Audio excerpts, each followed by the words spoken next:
amazing. Yeah, he did. Yeah, I was like, wow, wow. So, welcome back to another Adventures in Loxos. That sounds really professional. I think I'll stick with that. Word. Y'all, yeah, word. Y'all ready to play some D&D? Well, don't sound too excited all at once, y'all. Don't worry, we're not. Yeah. I'm gonna keep it in. You shouldn't be. You shouldn't be. No. Boy, do I have plans for you, Otis. Sorry, what?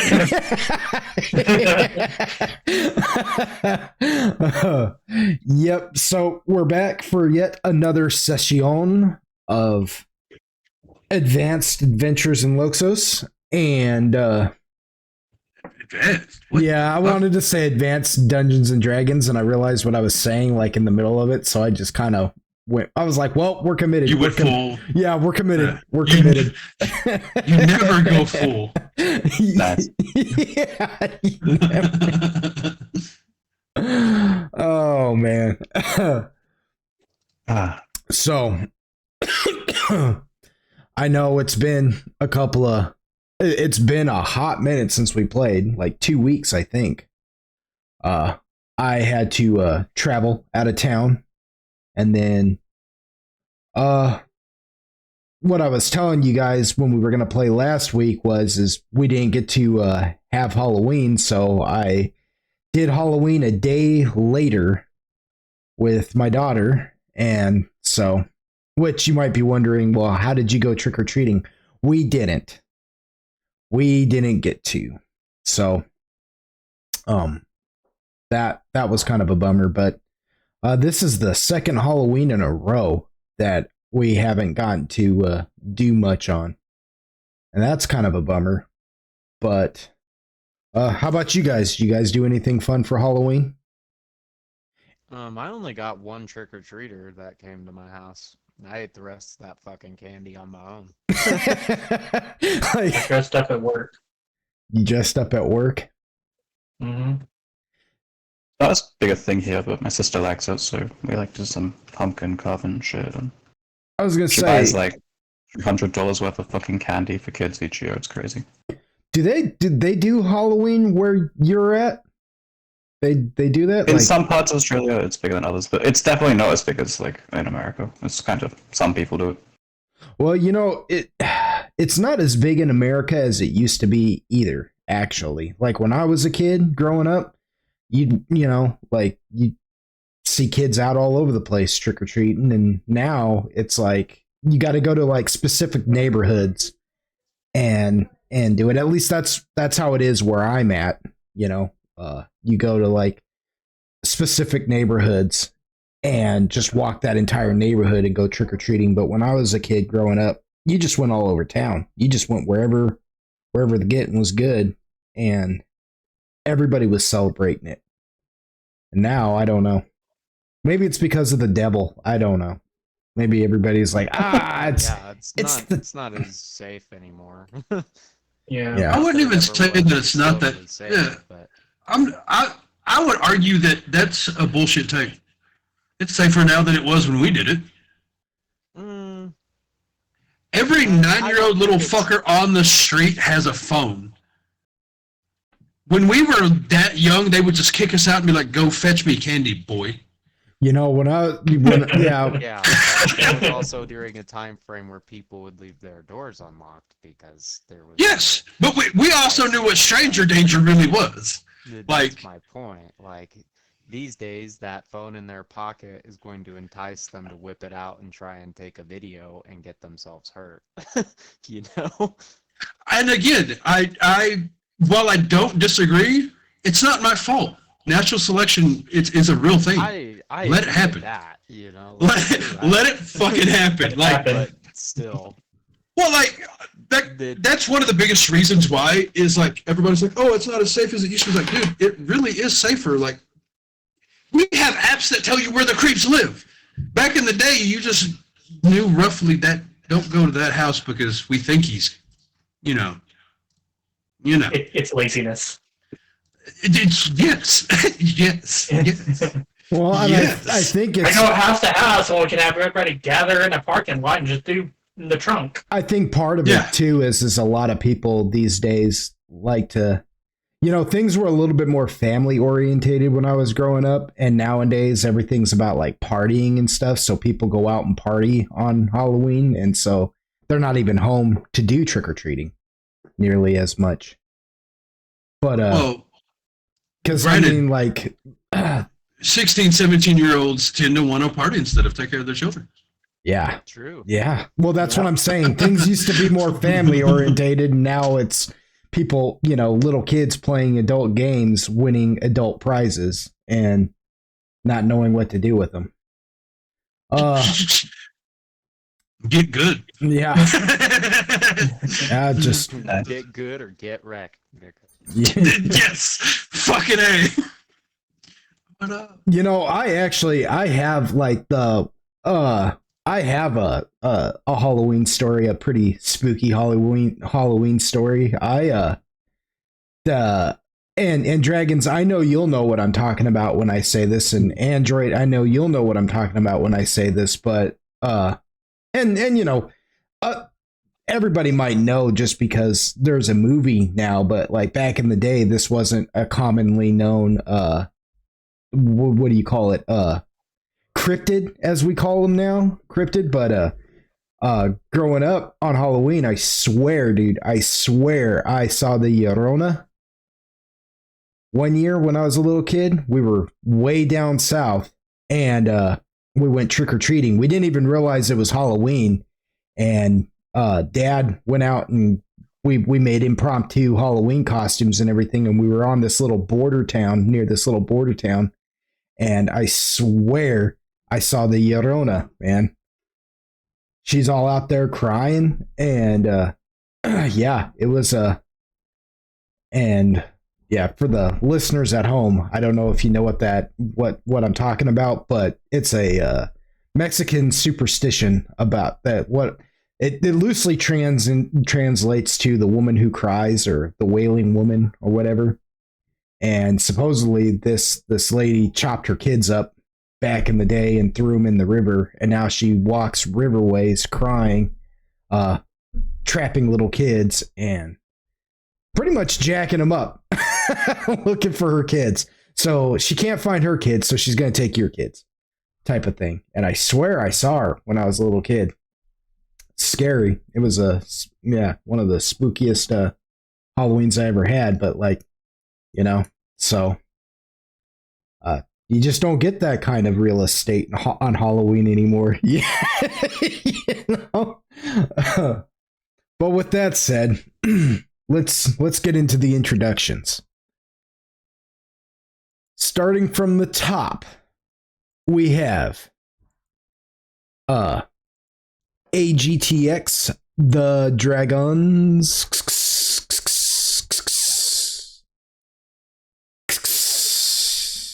no.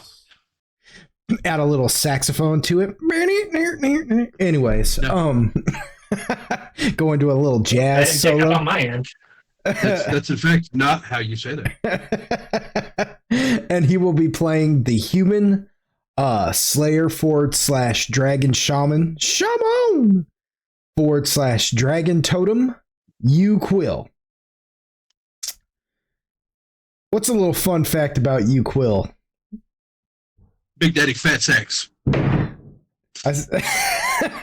I knew it. I knew when I was asking it. I was No like, hesitation. you watch. It's going to be something about his genitals. I almost texted everybody and made like a community bet on it, being like, but I got the bet. This is mine. You act like I'm supposed to say something else. Again, all right. So if we ever make it to the second campaign, you'll see a switch up. Until then, that's who this motherfucker is. You see it switch up. All right. So that's a fun fact. Oh, about I you. actually have an idea for that. I need to run by you, so now I keep fucking forget to follow you. Oh, okay. Well, you just want to run it by me now? No, I'm just kidding. I mean, can maybe another 30 fucking minutes. Yeah. Longest intro ever. You know how we like to deep dive. There's got to be a better way of wording that. There's got to be. No, that's fucking perfect. That is fucking perfect. What are you talking about? You Why are you quill, being weird all of a everybody. sudden? You quill, everybody. Why are you being weird? Why are you being weird? Why are you making everything weird? Just let it happen. Why are you being weird? Yeah, like, weren't you the one that said, Just let it are you happen. ready for some D tonight? Yeah, are you? Exactly. But aren't And you? then proceeded to double and triple down on said statement. Oh, I stand by it. Ladies and gentlemen, he is ready for the D. I'm ready to. I'm the DM. That's D Master. Continue digging this hole. I'm enjoying it. In fact, I'm going to watch and giggle.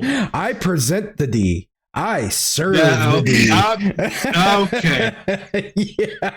Yeah. I don't think Evolving quickly, ladies and gentlemen. He gets mad at us for these things. Flip on the throat goat back in the day. Have you seen that Pixar cartoon? Never mind. Anyways, all right. So moving along. Next we have Icy. Yes, I've seen the AI stuff. It's scary. Icy, yeah. We have Icy Hot 2305. And he will be playing Zoltan Heisenberg, the half drow, half human, deep druid. Y'all ready for this? Bring it out a little bit. He's not your mom. Oh my god. Wait, hold on. That messed me up because I said, y'all ready for this? And then I hear an android go, "Aw." Anyways. I know his mama, though. Wow. Again, Cassid, I have no idea what you're even talking about right now. Like, You weren't here earlier. It's all right. Yeah, she like He knows. He knows. She vanishes. My mama. She vanishes for like Yes. she vanishes for like 30 minutes. Has that conversation before she leaves, comes back after 30 minutes and picks that conversation right back up. where Yeah, we wasn't No, done. it's still relevant. Anyway, so Zoltan Heisenberg is a half drow, half human, deep druid, which is a homebrew class we created for him because he's not your mama's druid. He's not your mama's druid. He's not your mama's druid. On those rare cases where maybe he's your mama's druid. Yeah. Mama's druid. Mama's? She So- likes it that way. That means he doesn't get like his powers from like the blue skies and rainbows and sunny beams from heaven, you know, the forest And his mama. forest and fields and things like that. Put the mom. Yeah. A deep druid is the antithesis of a typical druid. They get their powers from the subterranean places, undergrounds, mountains, caves, you know, the dark places, deep places. The cockles. Nice. Oh my god, he said it. Quick, clip it. The cockles, if you will. That's where Zoltan gets his I will. you ought to clip it and be like, y'all ready for some cockles? You gotta make it in sound words so I can use it. You know, I don't think it means what you guys thinks it means. But anyway. Let's show our joy, okay? Let us have That's it. exactly what I want it to mean. Don't take away the good quality I have, the cockles. The cockles? But yes, that is Zoltan. That is Zoltan Heisenberg, whose good quality is the cockles. Then we have joining us is Cassid69. Nope. Nope, you're not joining us, or nope? Nah, I ain't even here. He ain't even here. So Kassid will be playing Agaragis, a mycetid pion mender. Mycetids are like little mushroom folk people, like little halfling-sized humanoid mushroom people. Possibly. Yes, and the unique, Possibly. and possibly, maybe, Agaragis is the party's cryptid.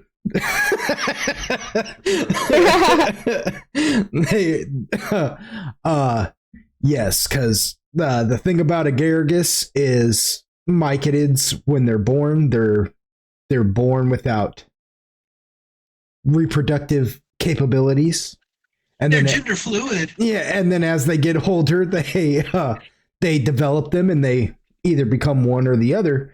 But sometimes they become what Agaragis is known as an androgyne, which means they never developed any kind of reproductive organs, and Literally has no balls. as a result of that, they develop special abilities that other mycetids don't possess, and Agaragis developed the abilities of a pion mender, which means they are just basically this like little healing and buffing machine. Mostly. That doesn't mean they don't have any kind of defense. And right now, Agaragis is learning some martial arts from their newfound. Am I? Yeah. Last session. I mean, last session you picked up freaking stunning fist pretty quickly. Like faster I than suppose. faster than I had anticipated. So I was like, wow, the rolls are on their side tonight. Don't jinx me. Oh no. Too late. It's too Yep. late. It's too late for that, Agaragis.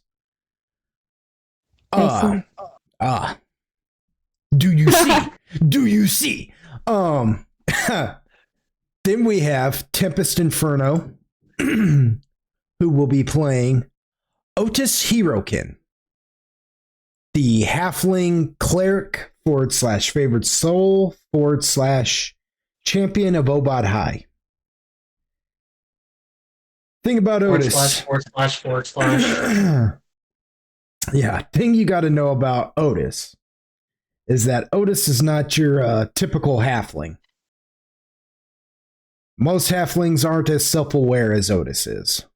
Most halflings, you can make a comment about their height, and they won't think nothing of it.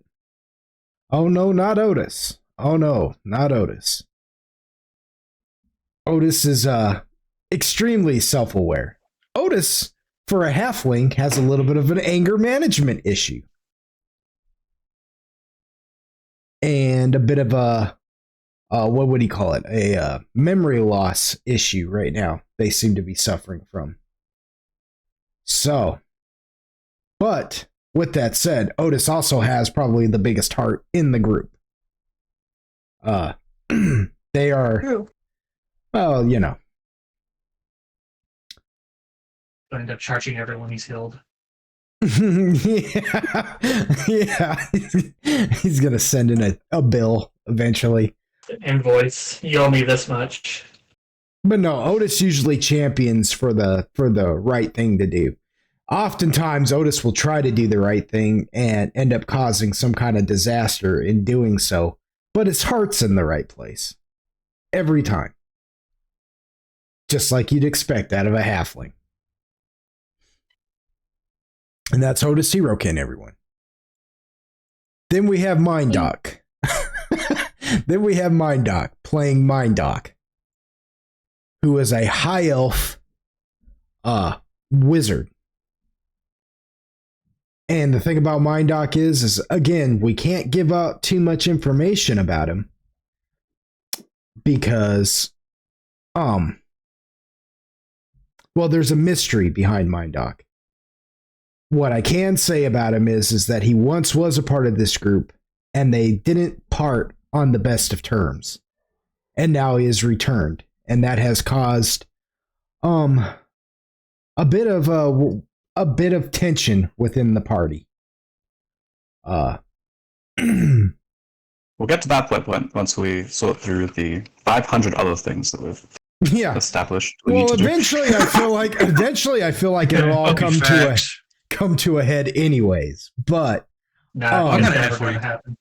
But I will say this: UQuill particularly has issue with MindDoc, and for those of you out there who want to help support this channel and join our Patreon, we'll create a stretch goal, and if we meet that goal, then maybe we'll get like a little side story of UQuill and MindDoc on their travels together, because they did spend a little bit of time where it was just them, and they back when the OG splitting the group started. Yep, and they had some interesting conversations about philosophy, I guess, if that's one way of looking at it. But yeah, it would better, in order to understand that, it's better to experience that so you can understand why UQuill feels particularly betrayed by MindDoc. But yeah, that's MindDoc. He's a wizard, a mysterious wizard wrapped up in an enigma. Ooh. Whoa. Yeah, that was a tough one, man. I didn't know if I was gonna make it out of that one. I was like, ooh. Then we have Android, who will be playing Lord Android for Risen, the half wood elf, half human bard / paladin, which our paladin is been turned into a prestige class. We use the 3.5 edition Unearthed Arcana book, which makes the paladin a prestige class, so he's all killer, no filler. / Saint of Corellon Lorethian, the god of the elves. And boy, Android's had a bit of a journey himself. This 9-year campaign. It's not easy introducing some of these characters as opposed to others, because some of them have been through so much that we don't have 5 hours to just sit there and give out all of their accolades. But We don't even give out any to UQuill, I feel. Only thing you need to know about Android is that he's turned into a real preppy bitch. You know, I like that. He has become the lord of a manor. He is the long lost heir to a lorddom, I guess. Lorddom, is that what you would call one of those? A I think that's lorddom? very it sounds weird coming from you. Yeah, it feels weird coming out of me. So, but regardless of that, yes, Android is the long lost heir to a lorddom. He went from being a kind of a vagabond to, walking around having people like call him Lord, and and saluting him and things like that. So, he's had himself a bit of a wild ride. Oh fuck! Pick up my whole And desk. with that said, I am your piece of crap DM, Lord Pogg. Facts. Of Lord Pogg Right? Gaming. Anybody else want to agree? So I I mean, we're not to fucking pick you up. We are to kick you while you're down. So Got the wrong group for that. I'm sorry. it's a census. It's a census. Yeah. I would have used a air horn soundboard that I had when you said that, but I'm preoccupied at the moment. I would have cried. he's saying you're lower than what he's doing right now. He can't be bothered to even airborne you. Great. I'm lower than a piece of lint he found in his belly button. Wonderful. It's like, you want to lift it up, find a support group. So, yes. So I'm Lord Pogg of Lord Pogg Gaming. I am the DM, and we want to thank all you listeners out there for joining us for yet another session of Adventures in Loxos. And with that said, I guess we can go into the new intro that I made for the show, the session. Yeah. Carry us out, Agaragis. Go ahead. I got you. Go for it.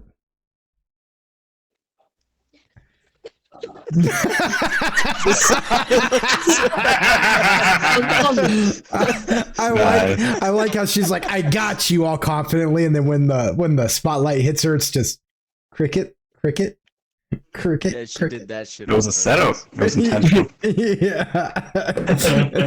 Oh, don't make excuses. Hey, She said her silent intro is better than your.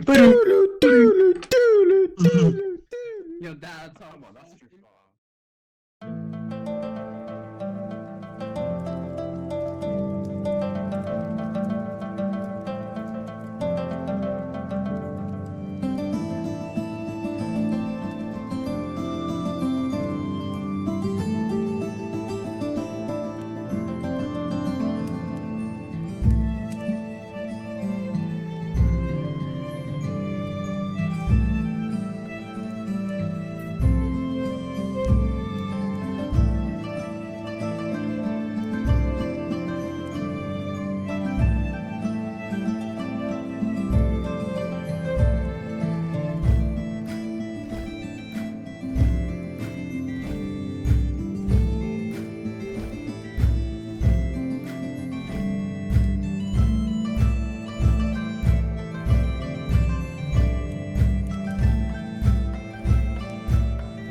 Gotta love that fucking intro.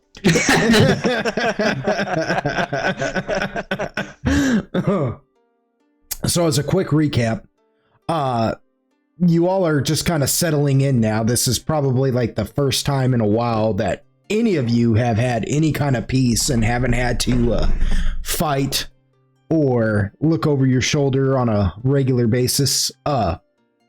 Android, Zoltan, Mindoc, and Otis all returned back to the continent of Siren, to the nation of Whitesword at the capital city, Whitesword, to relax and handle business at the manor, Farizan Manor, where Android was briefed by his liaison, Sebastian Roy, on all the things that have been taken care of whilst he's been gone.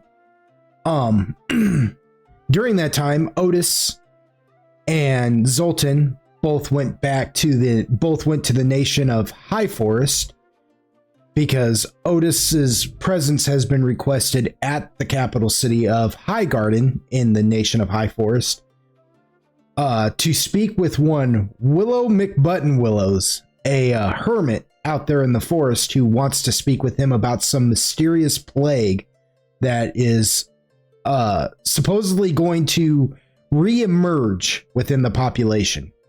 About 4 years ago, this plague spread throughout the entire continent as a whole and wrecked it pretty good, but they thought they had cured it. According to Willow McButton-Willows and a friend of Otis, Willow McButton-Willows. Yeah, that's his name. And a close friend of Otis's named Duncan Pengrass, they seem to think that the disease, the plague, hasn't actually gone away, that it's just lying dormant. And this Willow McButton-Willow seems to have information on it, but he will only speak with Otis Hirokin. So Otis and Zoltan traveled back, and Zoltan, having never been to High Forest, is just getting to know its peoples, which the majority of people who live in the nation of High Forest are humans, typically like woodland humans, think Paul Bunyan or lumberjack type of people, rangers and things like that. Wild elf, which wild elf are elves like normal, but they're a subrace. A wild elf have that unique ability to be able to like grow beards and actually look more elderly, show a little bit more age. And halflings like Otis. And Zoltan is getting to know the halfling population because halflings can tend to be scatterbrained, and Zoltan can be scatterbrained at times, and they just seem to be getting along pretty well. I'm just having an amazing conversation with him right now. I'm a rotten elf. The issue that Otis is facing is at one point in time, Otis had his soul, his essence, if you will, and his body separated from each other, and his essence was trapped in his essence was on Mount Celestia, the celestial plane of existence, where it's purity and light and good and while his body though was trapped in the 9 hells. And so both of them have come back with a type of while his soul has been like sort of purified, his body has been sort of tainted. And so his body and soul aren't really meshing too well together right now. At the VD. And it's what is it on Bad Santa? What happened to your beard? I loved a woman who was unclean. But yeah. So but it's playing havoc with his memory. There's a lot of things that he has forgotten. He didn't recognize his old friend Lee Greyfire. He doesn't remember Duncan Pengrass. He doesn't even remember Willow McButton-Willows, because Willow McButton-Willows claims that Otis is like his arch rival of some sort. So yeah, so his nemesis. It's nemesis. So, and it, like, Otis is having a hard time remembering, like, even his home. Like, they're talking to him like he doesn't remember anybody. So he's trying to gain that back, and that's where we found Otis and Zoltan. Uquill and Agaragis stayed on the far eastern continent of Pangshun, in the country, if you will, but they don't call them countries in Pangshun, they call them shogunates, in the shogunate of the Dragoon below. And and actually, no, they went over to the Kuatua shogunate because they went to the Golden Lotus Monastery, where Uquill has been talking philosophy with the Grand Master of the monastery, Grandmaster Yang Pan Lu. I mean, you thought you'd never say? They are, yeah, I know. I didn't even hesitate that time. Detroit, what? Anyways, so nice. Yeah, because Uquill has been trying to figure out this riddle, if you will, this secret to power. on his home continent of Vorkamina, in his country of Andes Dulai, the humans there in particular have this thing they call the secret to power. They believe that cracking the secret will make them ultimate somehow. And Uquil has been trying to discover the secret of power. And this Grandmaster Yangpan Lu has found out about this secret to power. And he doesn't know what it is necessarily either. He's intrigued by it as well. So he's invited Uquil back to the monastery to discuss it. And they have been. Now Uquil is on his way to discuss it for a moment after I stood outside for a fucking day. I don't know why you didn't just walk in. I'll punch you in the neck. But in fact, I will piss on you.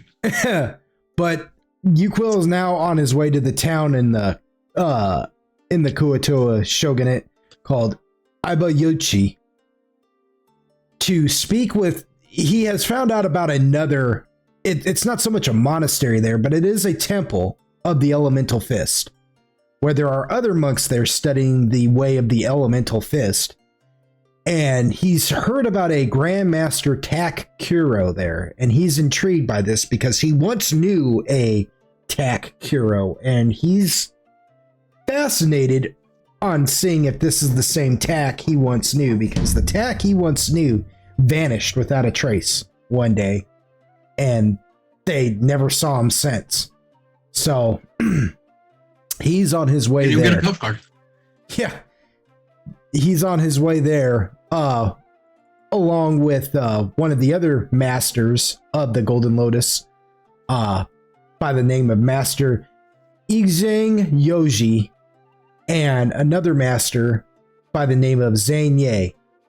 She and Igzang are accompanying Uquil to Ibayuchi to meet this Tak, which they know him. They've met him before, but they're just curious as to what Uquil's relationship with him is.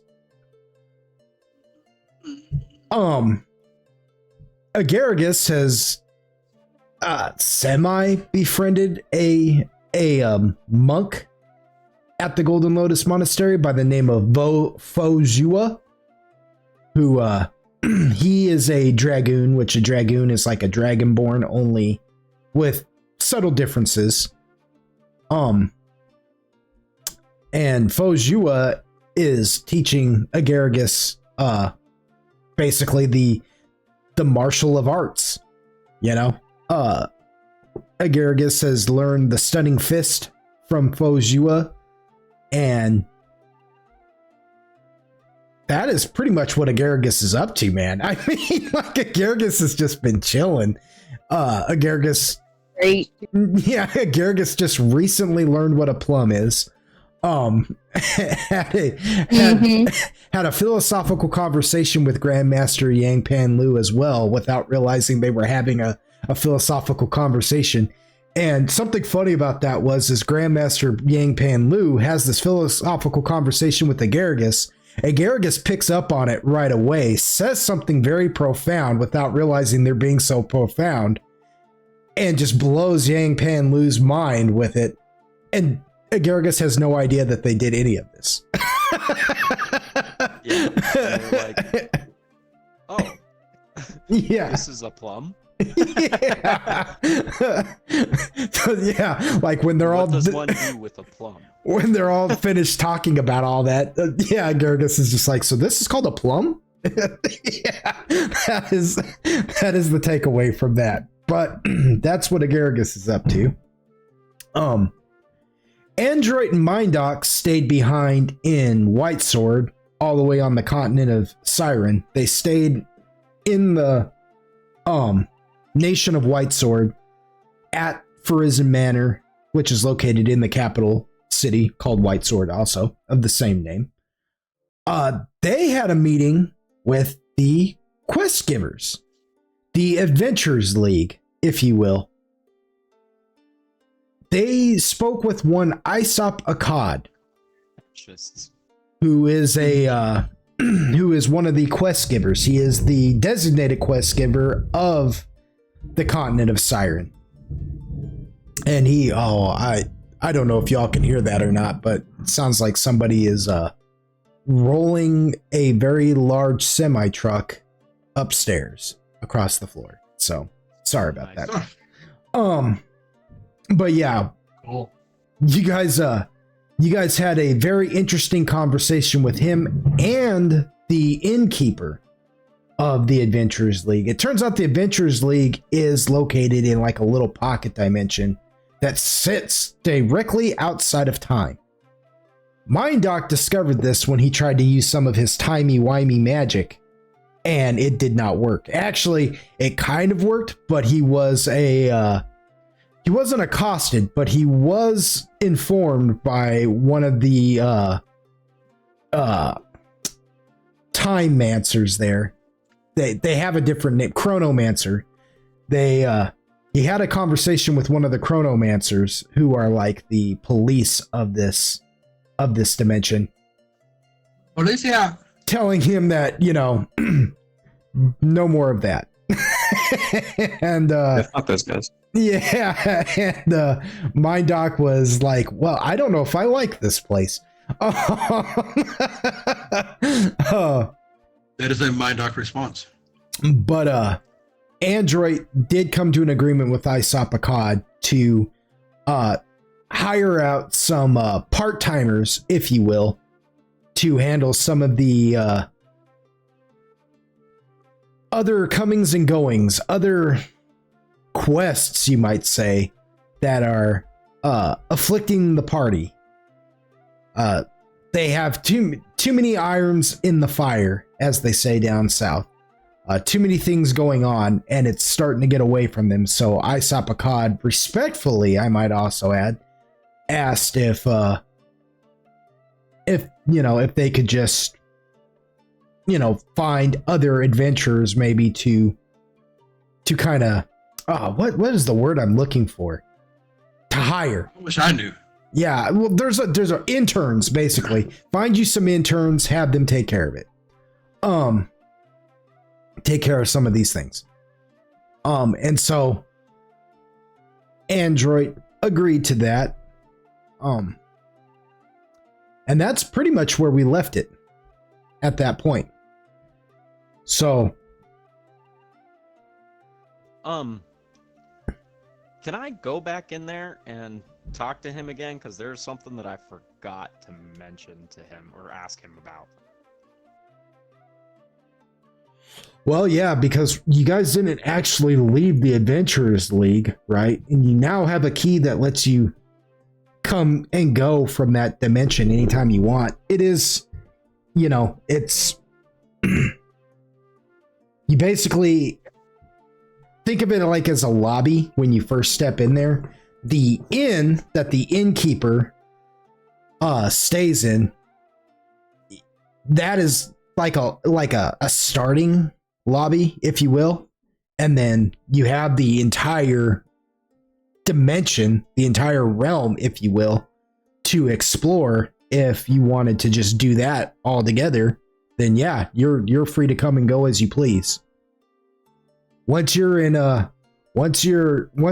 league with them, you're free to come and go as you will. Word. So, out of curiosity, how does that work? Like, say I'm somewhere, just random, and I decide to go in through the door, because you said it's like a key that you use, huh? Mm-hmm. So say I use that key and go in that door, and now I'm in the Adventurers League. When I exit, do I just by default go to where I was last, or can I choose like where I'll pop out at? So like if I'm in Pangshi, for example, and I go into the Adventurers League, could I pop back out in my manor, or like? Are you asking not how that works? Are you asking me, the DM, or are you asking the innkeeper? I was asking you, the DM, but I guess Android just for the sake of the roleplay, Android's gonna turn and start asking the innkeeper. Yeah. Oh, okay, because I was gonna say, well, I mean, the innkeeper's right Like, there. well, I don't fucking know, your mom. Like, the innkeeper's right there. Ask him. No, so you turn and you start asking the innkeeper these questions, you know, how does this work and everything. And he says, oh, so glad you I have asked. a training manual. Ah, fuck. You're like, you're reading the manual. You're like, man, these things read like stereo instructions. Little Beetlejuice reference there. What's a stereo. Yeah. So, yeah, to refresh your memory, you remember the innkeeper. He's a bald, well-built gentleman with like a thick mustache that like curls up onto his cheeks. You know, he's got one of those types of like handlebar mustache. You know, he he sits there and he just looks at you and he says, "Oh, he says, as far as just coming and going, that whatever door you enter in is the door you will exit out of. He says, however, we do have special doors here for each individual quest giver that will allow you to go to the different continents." He goes, but in order to do something like that, you'd have to get a special certificate.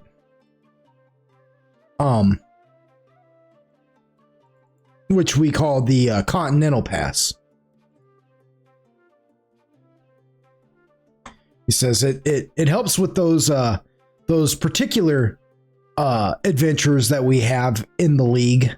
Like, and he thinks about it for a minute and he goes, like some of the ones you've met already, the players. Like Tyrone Haypad. Says, I'm not familiar with the, he goes, I'm not familiar with the name.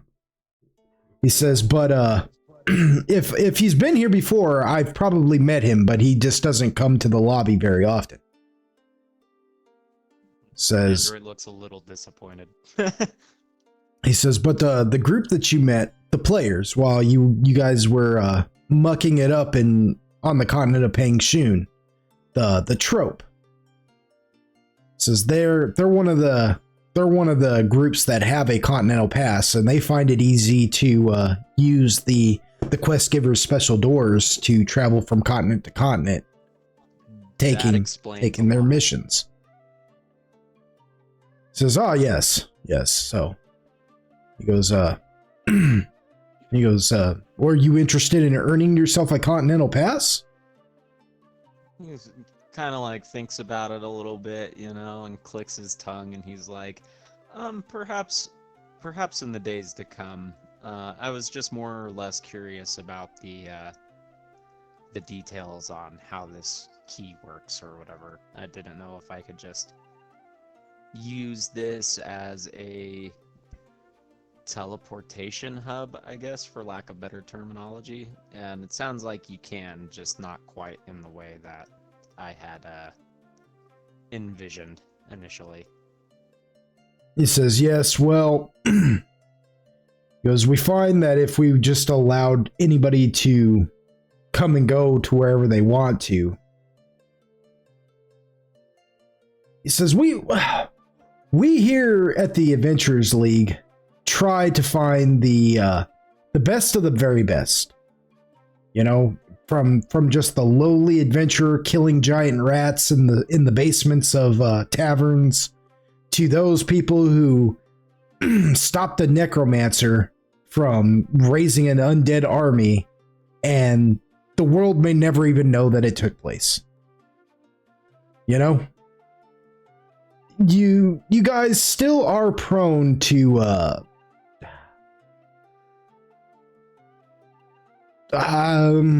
bad decisions at times. And so it's just easier making sure that you all don't celebrate one of your mini victories, get yourselves a little tipsy, and then decide you're going to go and find yourself a Braxtian on the continent of Drazulu and poke it with a stick in your inebriated states. Aw. I feel attacked, and I'm not even there. Will the You are Guardians of exactly this why place. they did that. Nice. In fact, we have one person that we base this policy on. His picture. Right Yes. It's like that episode of Always Sunny in Philadelphia with the billboard with Frank Reynolds and the two just like giant sets of cans on either side of him, only it's you, Quill, and he's just finger gunning it at you. Yeah. on the bottom He's of got the poster, shit it eating says- grin too. On the bottom of the poster, it says, "Do not cash checks from this individual."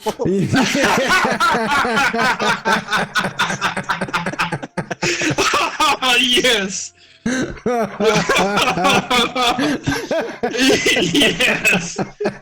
Yes. Oh, that's fucking priceless. Oh. I'm sorry, Mind Doc, you were asking a question though. You were saying Yeah, my fault, dude.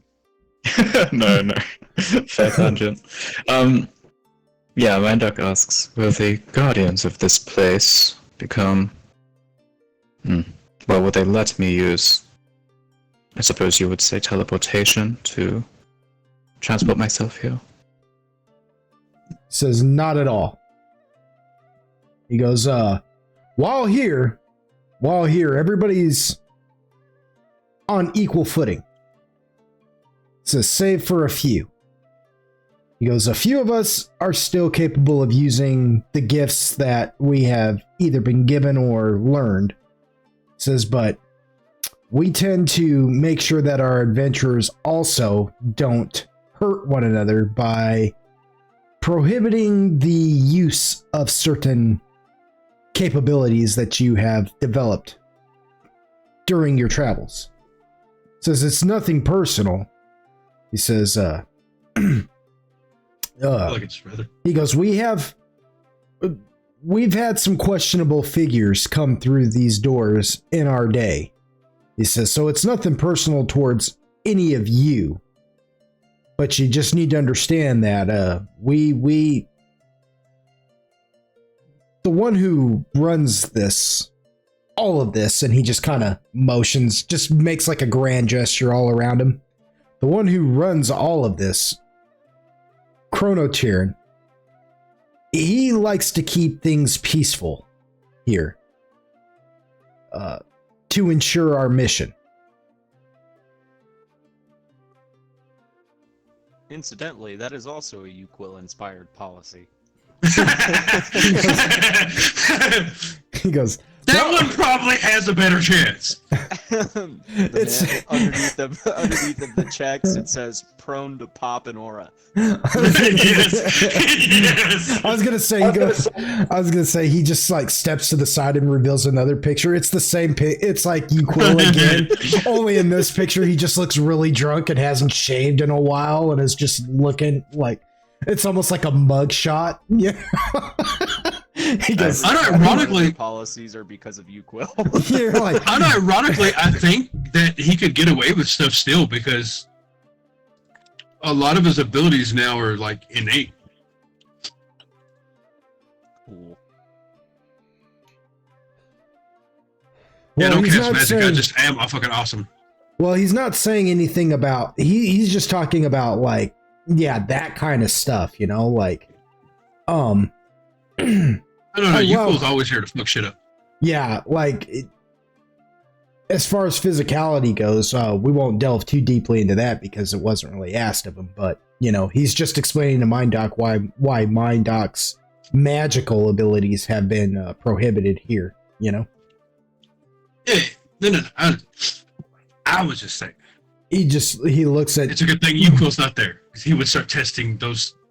It's a good thing, honestly, that him and Mondoc are not in the same place at the same time having this discussion together, Because he would temporarily forget that he wants to kill Mindoc and probably help him fuck around and find out. This would be a bonding moment for them. And it's a good thing that we have completely made that not possible, because we would probably get in a lot of trouble. Again. We'll see. We'll see. So he unironically, those two together are not a good combo. Power couple. so Yes. he eyes you, Mindoc, though, and says, "Why were you wanting to be able to come here again on your own?" He says, "You are a part of the inglorious few, are you not?" I suppose it is good to know He says, if I can, is all. He says, "Well, because past this inn, the waiting inn, if you want to call it that," he says, "there is a whole slew." He's like, think of this as like a pocket city. Says, "We have people who live here on a regular basis. They rent rooms, they stay here, they come and go as they please. We have shops and things. It's it's not the largest city you're ever going to see, but we have, you know, It's a living. other, yeah." He goes, "But we have things to offer. Excuse me. We have things to offer if you're ever interested." And he goes, he reaches underneath the counter and pulls out a key and just sets it on the bar top and slides it towards you. He goes, "I am authorized to give anyone who is a part of your group a key of access, should you ever want to return." He just signed his own death wish. He doesn't know it. That may save me Lucky convenience. I'll just take it. Says, "That'll work on any door." I see. He says, "Any door." No, it's like as if like humoring a child, kind of like, yes, I heard you.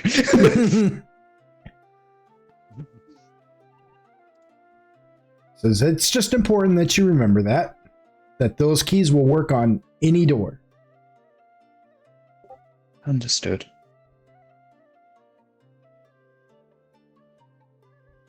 That feels like a hint. That's something. Yes. Message. Android's gonna be like, "Is it okay if I go back in there and talk to him again real quick? There was something that I forgot to ask him about." He says, "Oh, Aesop?" He says, You're welcome to speak with him whenever you please." Okay. So, Android kind of turns and like he bows to him first and thanks him, and he turns and heads to enter back in to talk to Aesop or whatever. Sopinar?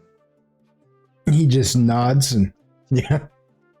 Yeah, when he comes in, he kind of, is like, "Sorry to intrude once again. There's just a matter that I wanted to ask you about that I forgot to bring up just a few moments ago." He's like, "It's come to my attention that in, what is the continent that separates Siren and Pengshun? Yuquil's home?"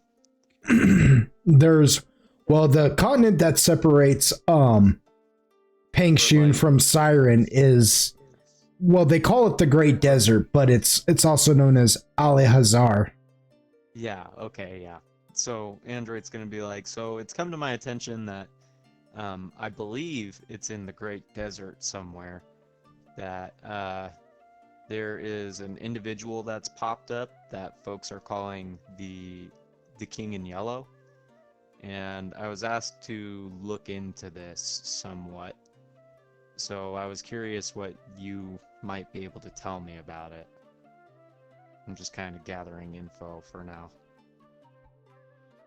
Says, so Aesop, the the burly wood elf, you know? He's sitting there and he's sipping his drink, and when you walk in, you know, he just kind of looks at you, just kind of like stunned for a split second, and then takes a drink. Doesn't say anything, listens to everything you have to say to him, and then he he takes another drink and he goes, "The King in Yellow, huh?" He says, "Well, I haven't heard much told about that." He says, "Can you give me any more information?" Do what? Sorry. He said, "The King in Yellow, huh? I haven't heard much told about that. Can you give me any more information about him?" He's like, I don't know much. I don't, you know, that's kind of why I'm looking into it. I guess he's somewhat bad news. But again, I don't really know much about it, so that's kind of why I'm asking. Says, "I see. Well, I don't know much in the way of, He goes, "You know, the quest giver for Alhazar, Shantae, she might know something about it. I can relay your message to her and wait on a response, and then you can just check back in with me when you get a chance." He just kind of nods and he's like, "That would be perfect, thank you." You know, he's like, sorry to interrupt you again, but yeah. Just out of curiosity, who told you about this King in Yellow?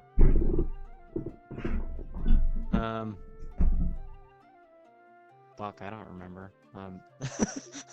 I don't remember as the player. What can I roll to try and remember? I'll just tell you, his name was Hallister Blackcloak. Oh yeah, you're right, because that was in the Mouth of Madness, huh? Mm-hmm. Yeah. Okay, so I tell him, and I give him like a brief rundown of the situation we were in, and any small details that would have been relayed to me, but you know. The second you mentioned the name Hallister Blackcloak, the drink he's holding like just drops out of his hand and crashes to the floor. And he leans in real slowly on his table as if he's like trying to hold himself up from collapsing, and just lets his head bow as you're telling him the rest of like the information. And he just like kind of, you know, and he's like, "Oh." He goes, "Well, you don't have to tell me too much about Hallister. He's a person of interest amongst the league here." He says, "And this so Hallister has interest in this King in Yellow, you say?"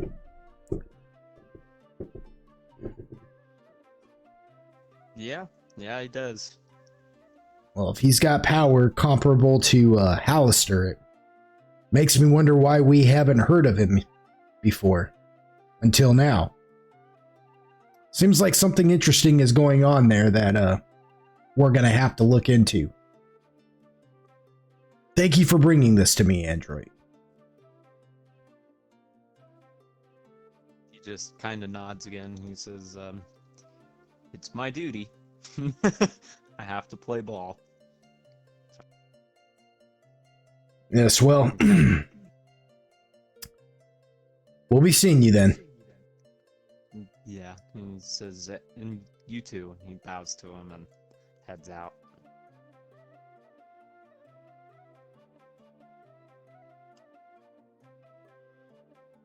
Is your business here concluded?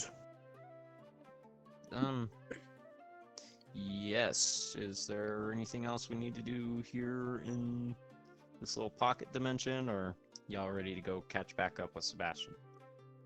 I am curious about the city, but I can explore it on my own time. let us go. Says okay. He, I guess, activates the key in the door or whatever, and fucking goes back out to Sebastian. So you come stepping back out to Sebastian, and Sebastian turns and looks at you and he goes, "Done already?" He goes, "You weren't in there but for like 10 whole seconds." Great. Time dilation there as well. Yeah, fun.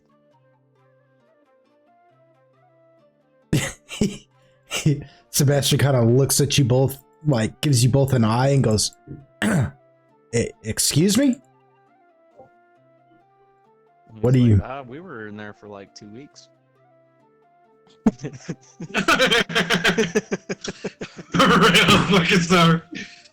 He Says kinda grins. And he's like, "No, it was more like 15 minutes, 20 minutes maybe." Says, "I For see." us. Mando is looking at Andrew like genuinely confused. Like Android has this like this little smile on his face that is just like very amused with himself, you know, because he's fucking with Sebastian. He's giving And incidentally trolling Sebastian Mando a as hard- well. Yeah, he's just trolling.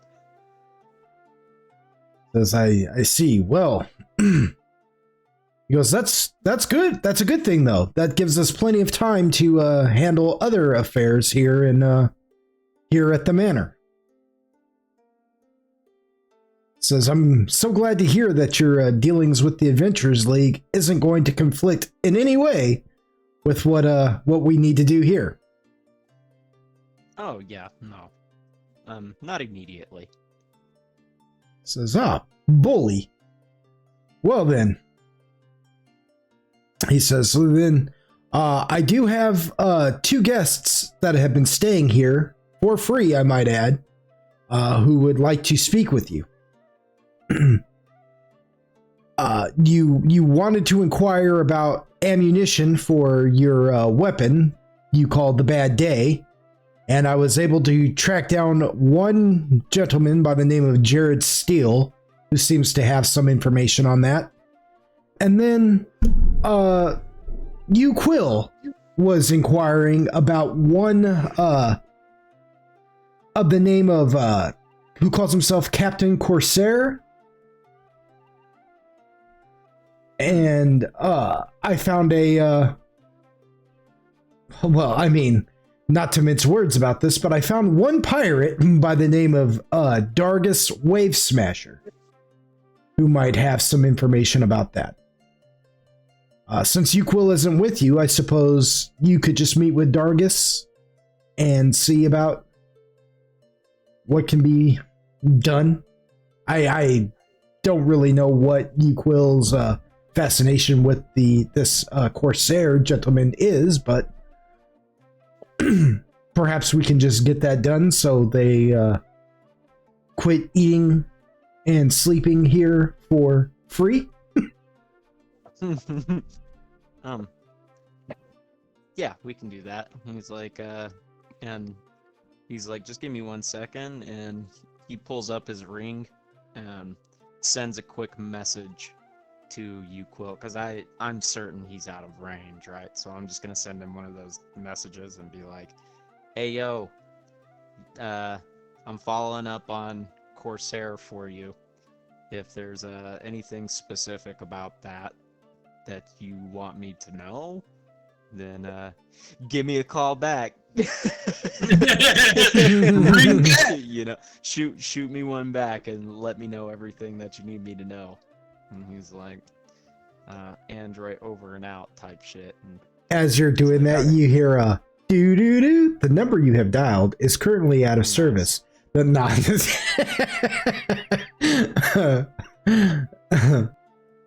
All right. and I'm like, he hasn't paid his bill.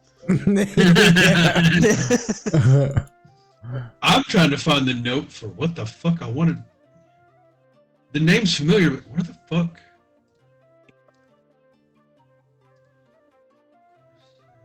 Yeah, so he looks at you, Mind Doc, and he says, "Will you be accompanying us then, Mind Doc, on this business?"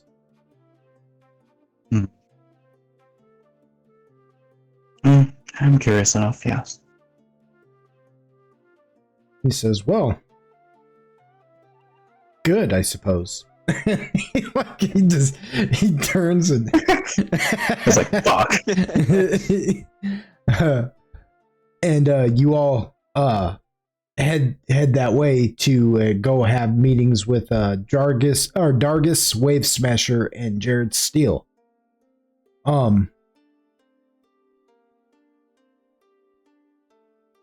We find Zoltan currently. Zoltan, you have made your way to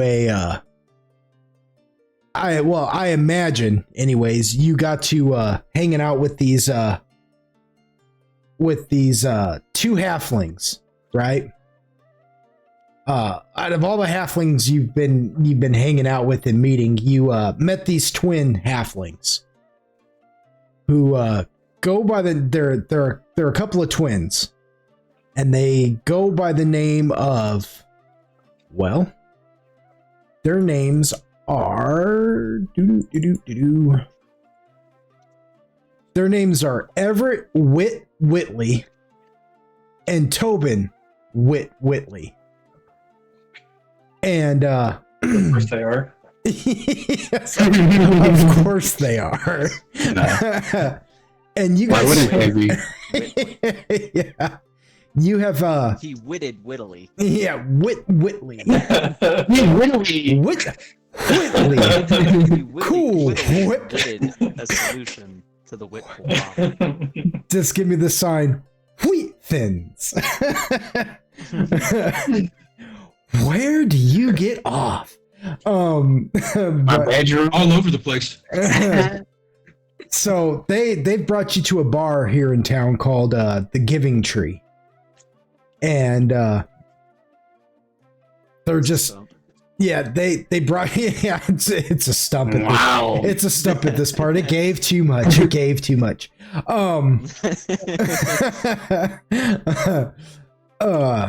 Theoretically it gave too much. Some would say that it selfishly gave itself. Anyways, Would analyze. yeah, depending on what kind of person you are. So they bring you in there because they asked you if you wanted to play some silly dice.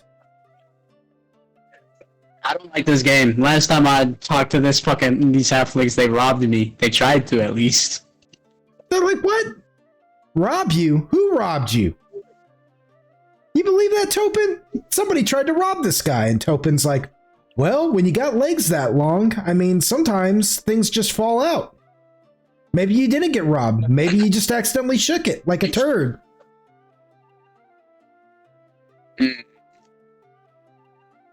Gaslighting is real. The gaslighting. I started thinking maybe my legs are a little too long. Maybe they onto something. Everett says, so we gonna play some silly dice or what? Yeah. Say, cool. Topin's like, I'm so good at silly dice. You good at silly dice? Don't even know how to play this game. And they both just stop walking, and like they're walking like alongside you, and they both just like stop, and like you walk a few steps ahead of them before you realize they aren't walking anymore, and you turn around and they're just both staring at you, like just kind of like, huh? You don't know how to play silly dice? They say that in unison, by the way.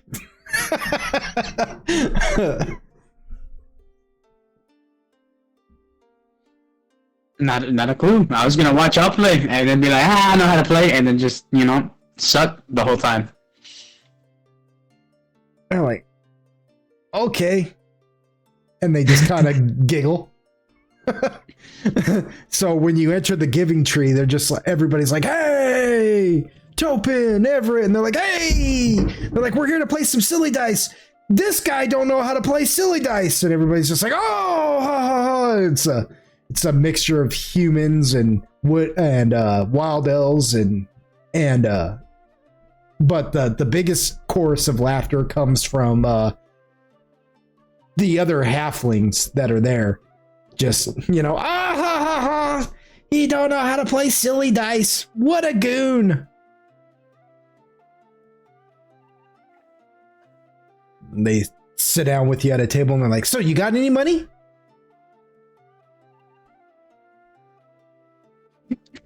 I don't know if I have money. I remember I have the clay. I have wind, but I don't know. I don't know if that is actually currency. You'll take credit here. Like, I can't play silly dice I'm without running any up to money. Android like a kid being like, Android, you got a quarter? You got a quarter? Wants 5 quid for an ice cream. I bet he hears me.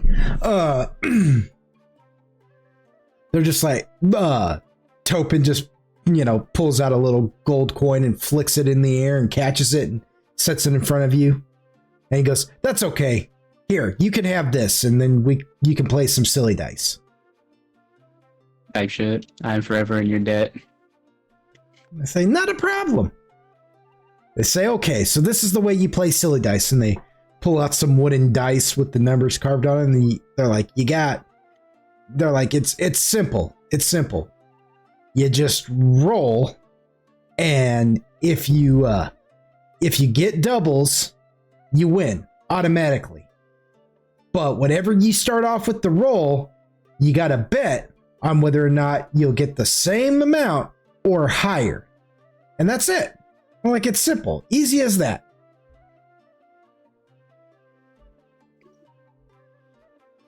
He's like, well, tell So me. doubles win automatically if they're not higher or lower? Unless you get double sevens. If you got some double sevens, then you got the silly sticks. The silly sticks, Okay. yeah.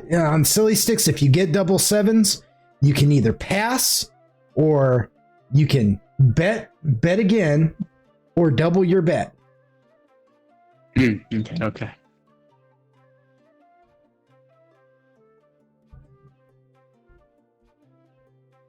They're like, yeah, and it's as easy as that. Silly dice. Okay. He's like, so you start. You got the 1 coin, so you got to bet that coin. Okay. Okay. So you roll 2 6s. Dang.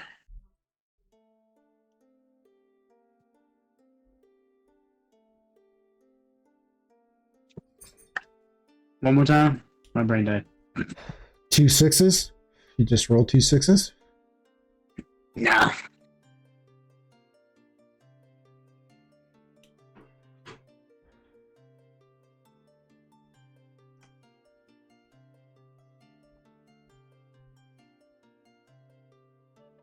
Do you not know how to roll 2 6s?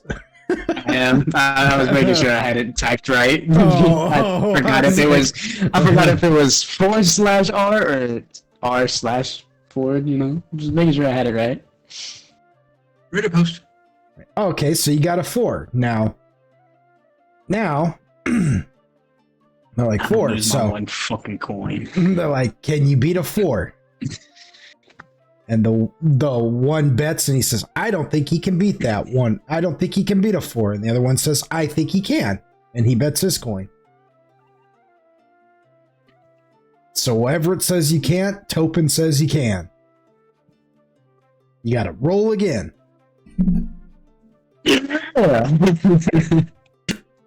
So that makes the pot bigger now. There's now 3 coins there. I love gambling. I'm gonna come back home a millionaire. Says, all right, can you beat an 8? Hell no. I'm gonna go lower than that. Says, oh, you can't go lower. You gotta either, Oh god. yeah, you either gotta take the pot and let the, or and let Everett start his betting, or we ball.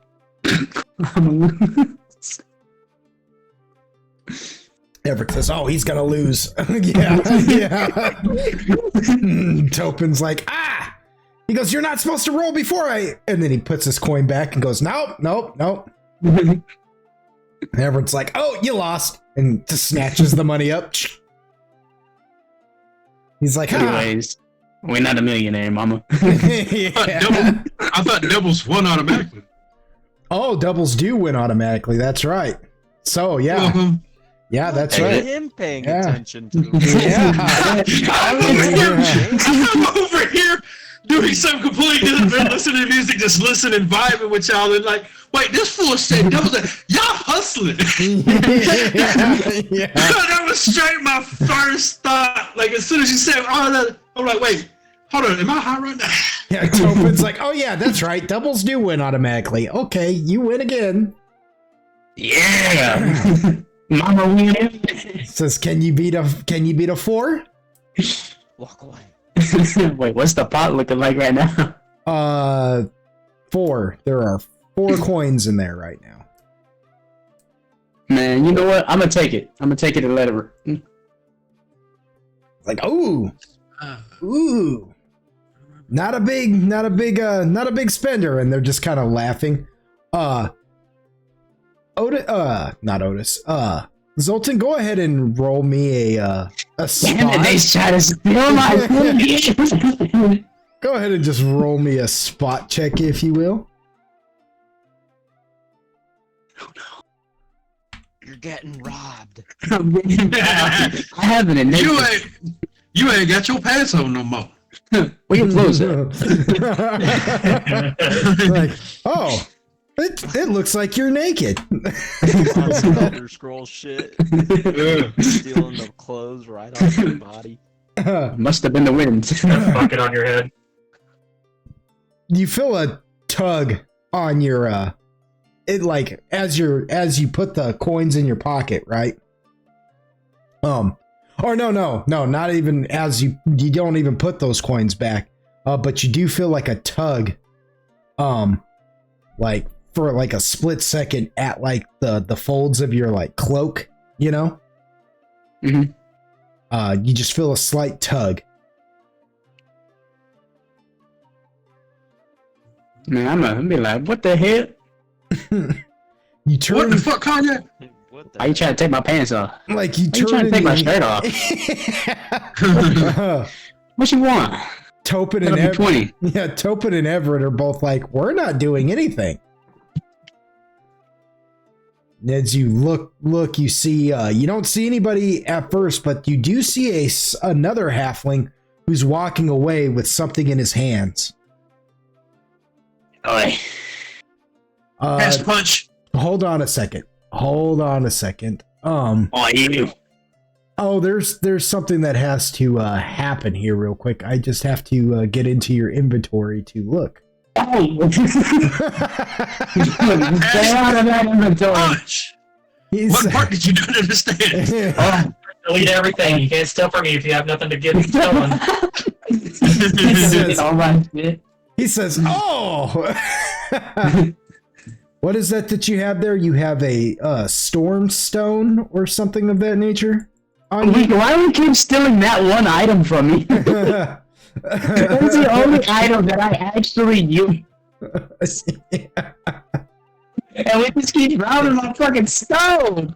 So you check your pocket, you realize your storm stone is missing, and this little halfling's like walking away, like looking like he's got something. You're looking at him, his back is to you, but he's wearing like a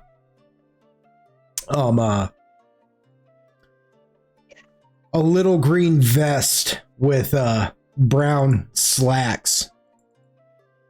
As he walks away from you, just just all nonchalantly, like he's wearing this like little green vest, little white button-up like collar shirt, brown slacks with boots and everything. He's got messy hair. Looks like a little halfling, but he's got something in his hands and he's like rushing away from your table like quickly. I'm grabbing my coins and chasing him. Oi! Oi! Topin and Everett are just like, hey, wait, you're not gonna even let us get our money back.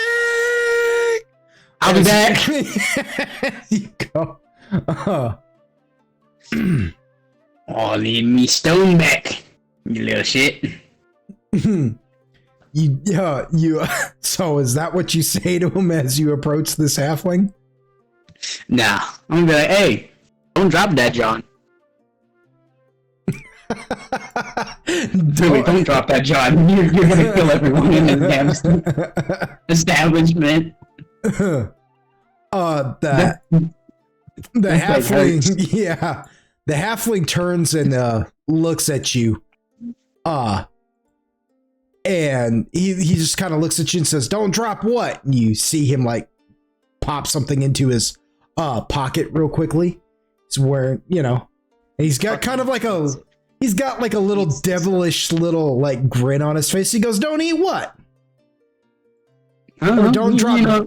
Don't drop what? Don't eat what? Sorry. Android's comment threw me off for a second there. He's like, don't drop what? Drop what? I don't got nothing to drop. I don't know, it kind of looked like you just stuffed my stone in your pocket, good sir. Stone? What stone? I'm just saying. Just drop it, see what happened. What it's a magic stone. What are Pretty you cool. saying to me, good sir? Good sir, I don't know. You're speaking all kinds of weird language to me right now, boy, and I don't know what it means. Could I empty out my pockets?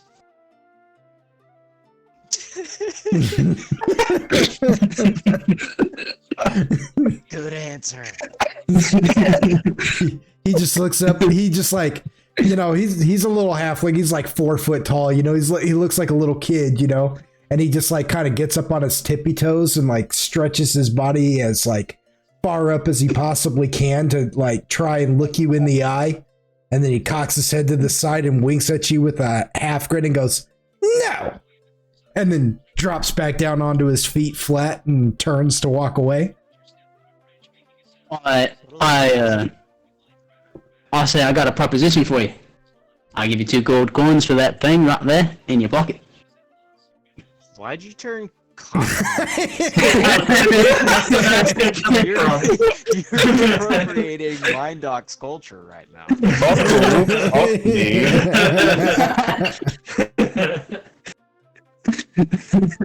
He says, 2 gold coin to drop in what's in my pocket?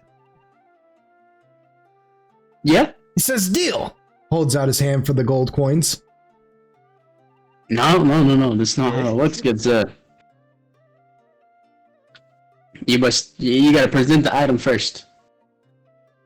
He like looks at you for a minute, like kind of confused, and then like gives you like a peace sign, like a backwards peace sign, and then like swivels his wrist to where it looks like he's taking that peace sign to like poke you in the eyes and goes, "No," and then turns around to walk away.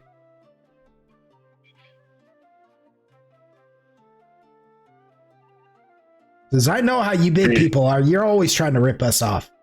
I ain't giving you nothing." So you say, if I give you these 2 gold coins, you're just gonna hand it over? He looks, he's just walking. He goes, "What? Can't hear you. Got things to do."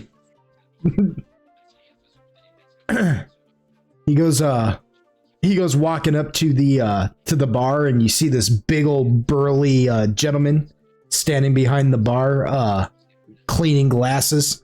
He's got like a big old bushy beard and mustache, and like but his hair is like nice and kept up top, like almost like he's got a mohawk, but not quite a mohawk. And he's got all these tattoos up and down his arms. And he looks at the little halfling and he goes, "Bankos, are you waiting tables or are you giving the customers grief?" And this is my favorite part of D&D is just talking to myself, but he's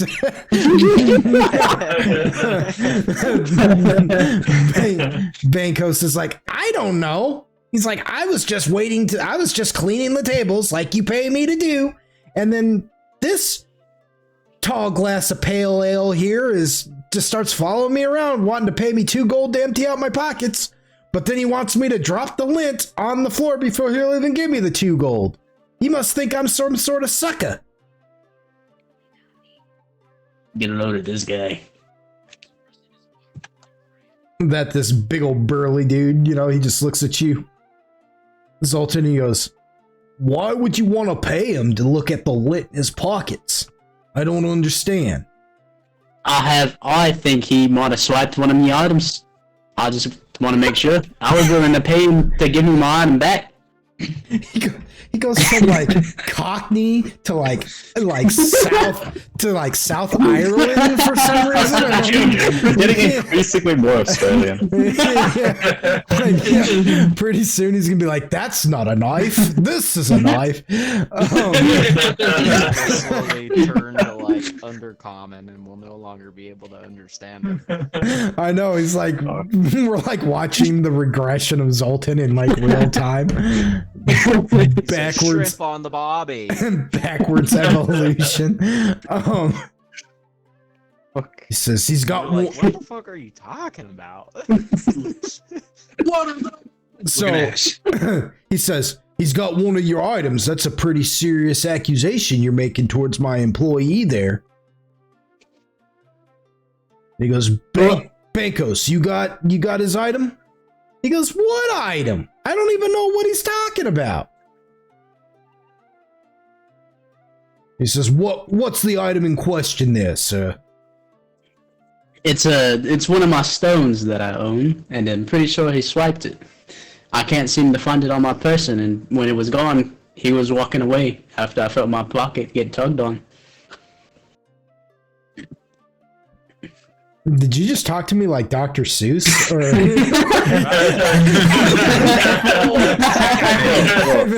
I've been so confused by this for a minute. Like, I listened to that sentence and then played it back in my head, and I was like, 1 fish, 2 fish? Red fish, blue fish? Like, he's like, I did not steal it in a box. I did not steal it with a fox. No, he says you took some of his rocks. I guess he's a rock collector. Bankos is like, I'm standing right here. I can hear what he's saying. You know that's right. Never mind. He turns and looks at you, Sultan, and says, Good sir of the realm. I did not steal your pretty little rock collection. I do not have it. All right? I don't just go tugging rocks. Pardon me?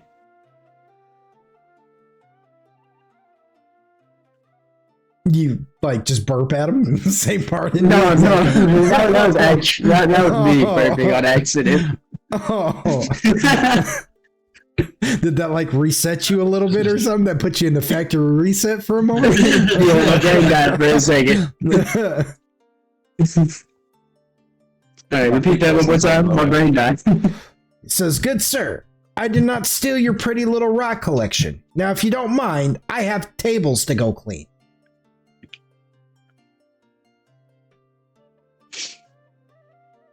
And he turns to like leave, and that's when the big burly barkeeper, he just reaches over the bar counter, picks Bankos up, tips him over upside down, and just shakes him.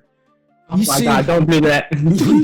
You see some coins fall out. You see like a couple of bobby pins, some lint, some what looks like chewed up bubble gum or something.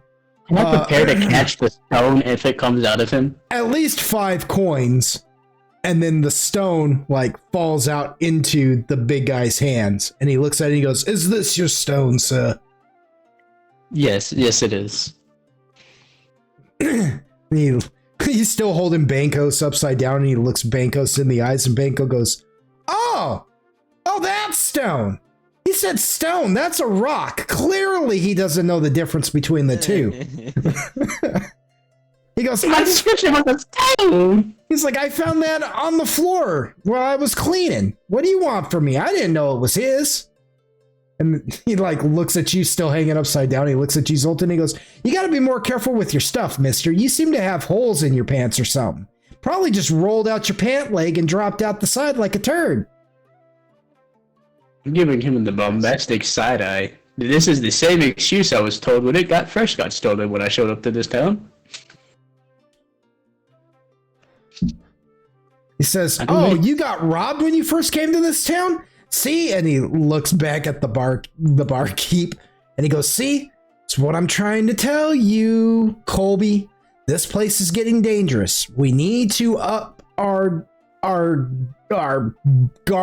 guarding. Gardeners? What would you call them? Gardeners. Gardeners. That is a halfling manner. different. I like that. With that, the barkeep, Colby, he just drops Bankos on his head. Just he's like, ow! He turns and goes, so sorry about that. Halflings and all. They'll rob you and then act like they just found it. He's like, the funny thing is I can't tell if they really think they just actually found it or if they conscientiously know they're robbing you. Does he buy his own bullshit? He goes, either way, you might be a little bit more careful with your belongings in your pretty little rock collection. Thank you. And I'm gonna give him two coins that I won, and then go back to playing silly dice. Yeah, he takes the 2 gold coins and slides it and goes, say, like slides him to the side for a minute before picking him up. He says, say, mister, I haven't seen one like you around before. You're an elf, aren't you?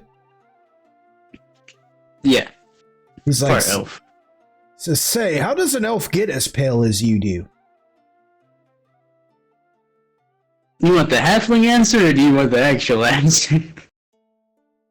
He goes, for the love of Obad High, don't talk to me like a halfling. I'm surrounded by him all day long, and let me tell you, it gets so exhausting. And while he's going through this explanation, Zoltan, you just kind of slightly see this little hand reach up onto the bar counter and feel around for a minute and fill the 2 gold coins and slide them into his hand, and then slowly disappear back from underneath the bar. He's like, it gets so exhausting talking to them sometimes because you can't get a straight answer out of them. They're as crooked as a town guard. You know what I mean? I see. He's like, but no, if you're going to be staying in town for a while, I'd like to offer you, to come back and see us and stuff. We love visitors here at the Giving Tree. He's like, we're not as posh, as they say, as the Sweetleaf down the road, but we have a good rowdy time here and there if you're into that. Seems like fun. Says he holds out a hand for you like to shake, He's like, the name is Colby Bentrod. I'm the owner of the Giving Tree. I run it with my wife, Winniefowl. I go to shake his hand. I say, the name is Zoltan Heisenberg. Says, that's a good, strong German name. I like it. Now, he says,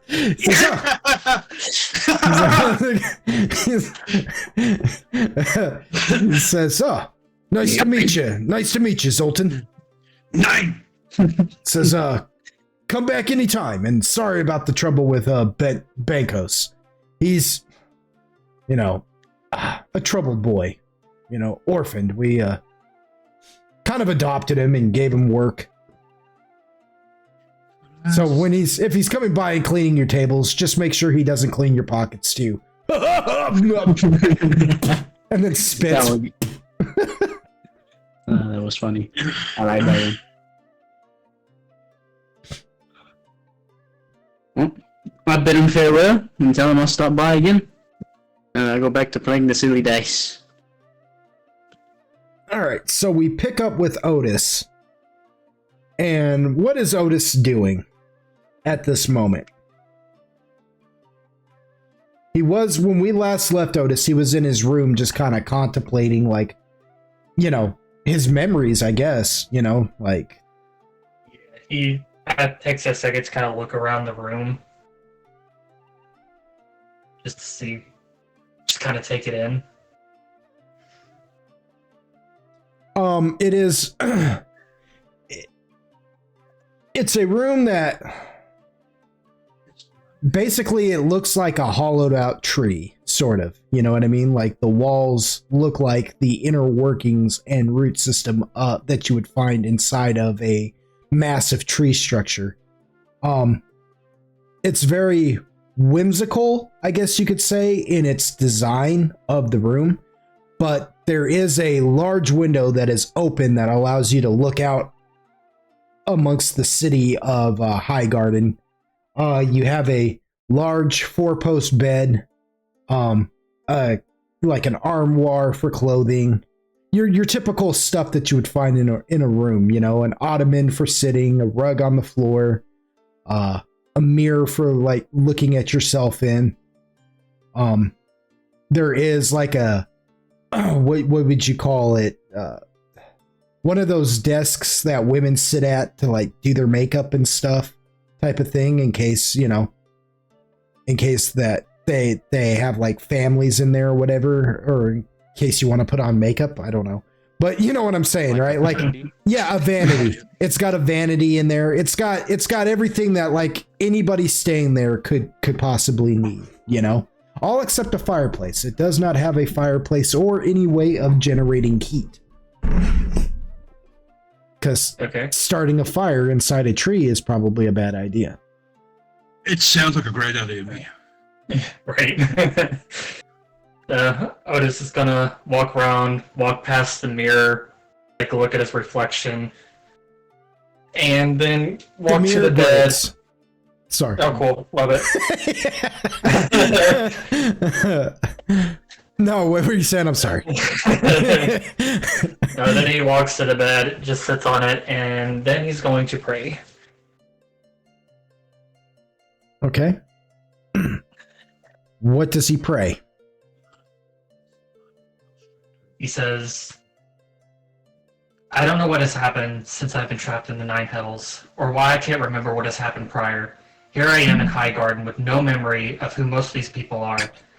Lee Greyfire says I helped him when he got poisoned. I also supposedly helped an entire village against a poison.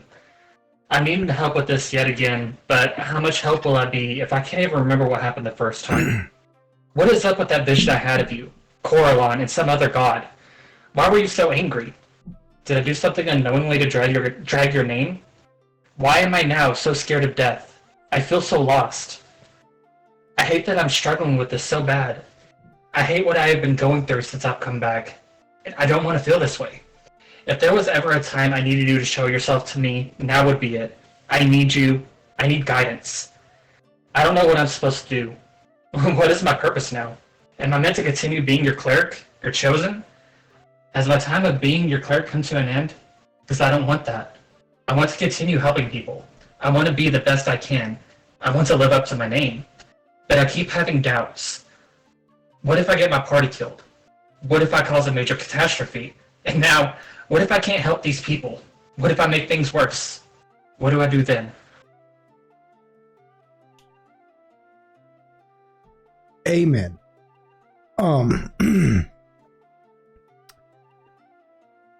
As you no sooner that you end your prayer, you hear a knock at the door. And a gentle woman's voice call out to you saying, Otis? Otis, is it you? And the door creaks open and you see a halfling woman standing there. She's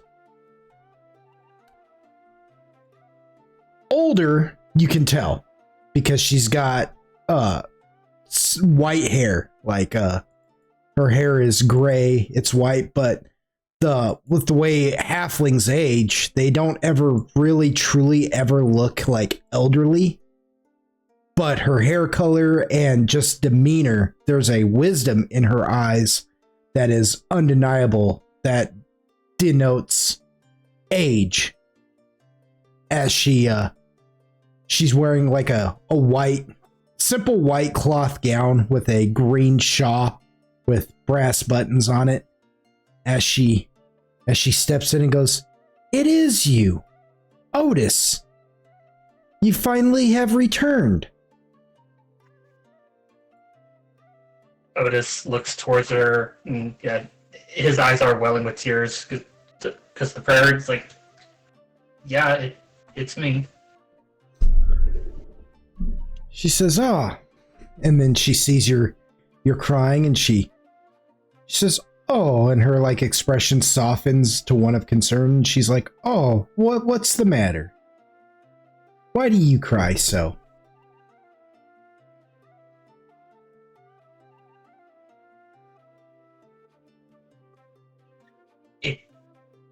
So much has happened. I feel like a failure.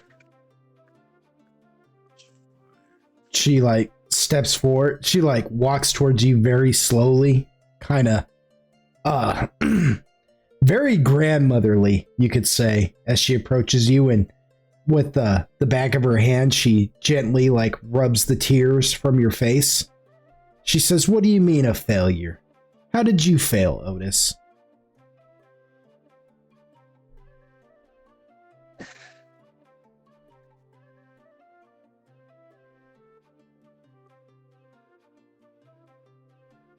Otis just kind of sits there, not knowing where to begin. She studies your expression and frowns slightly, and she says, "You don't remember me, do you?" Otis looks back at her and just kind of shakes his head. No, I'm sorry. She says, "It's all right." She says, "They told me that your memory was gone." She says, "It's okay. I'm your teacher, Lima Pennickel."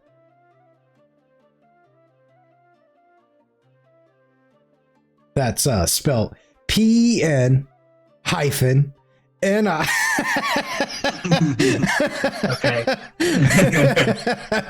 She says, "Don't you remember when you were little? I was the one that taught you your studies. I was the one that was trying to teach you about the different gods and religions and things, preparing you for this,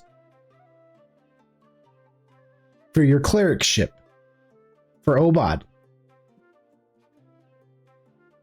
And I roll something to see if I somewhat remember. Sure. Go ahead and just roll me a wisdom.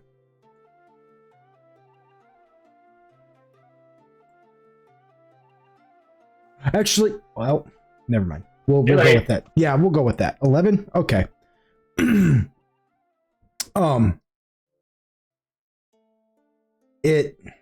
You think about it and you remember, all the times you've ever had to do your religion checks and things like that, all the times, and you were like, "Oh, I should know that, but I don't know that," because you'd be in class and you'd see a bird outside or something would take your attention, or you just would not be paying attention in class. This was the teacher. This was the one that was trying to prepare you, but now you distinctly remember it's because while you were in class, it was drastically different for you, your studies, because all the other little halfling kids got to go and learn how to be druids or whatever, and they'd get out and they'd go play and frolic through the forests and get to play, but you would have to sit there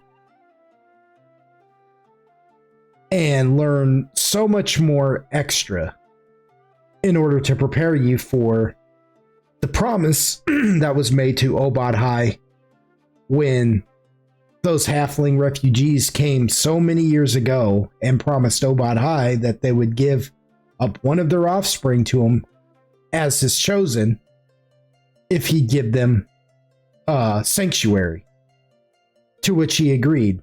And it just so happened to turn out you were the child that Obad High chose. And so your life has always been a little different, just set apart from typical halfling culture to begin with. And your tutor, your private tutor, as it were, was Lima Pennickel. And you remember because it was always so funny because she herself is not really a cleric. She's a druid. She's a very powerful druid, if you remember correctly. And it was always just so funny learning how to be this like clerical warrior of Obad High from just this druid halfling. But she's always kind of been like a second mother to you in a way. You know, aside from your actual parents, there was Lima, and not coincidentally, but just by happenstance, you remember spending more time with her in your childhood than you do your actual parents, for that matter. And so just looking upon her face, all those memories start to like kind of to at least come back to you. And the recognition in your eyes, you know, she smiles and she says, see, as if knowing. She says, see, it'll come back to you. You have not failed nothing.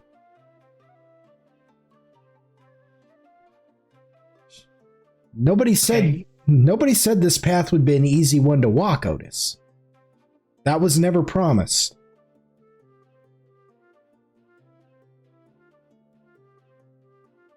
So why do you feel like you failed?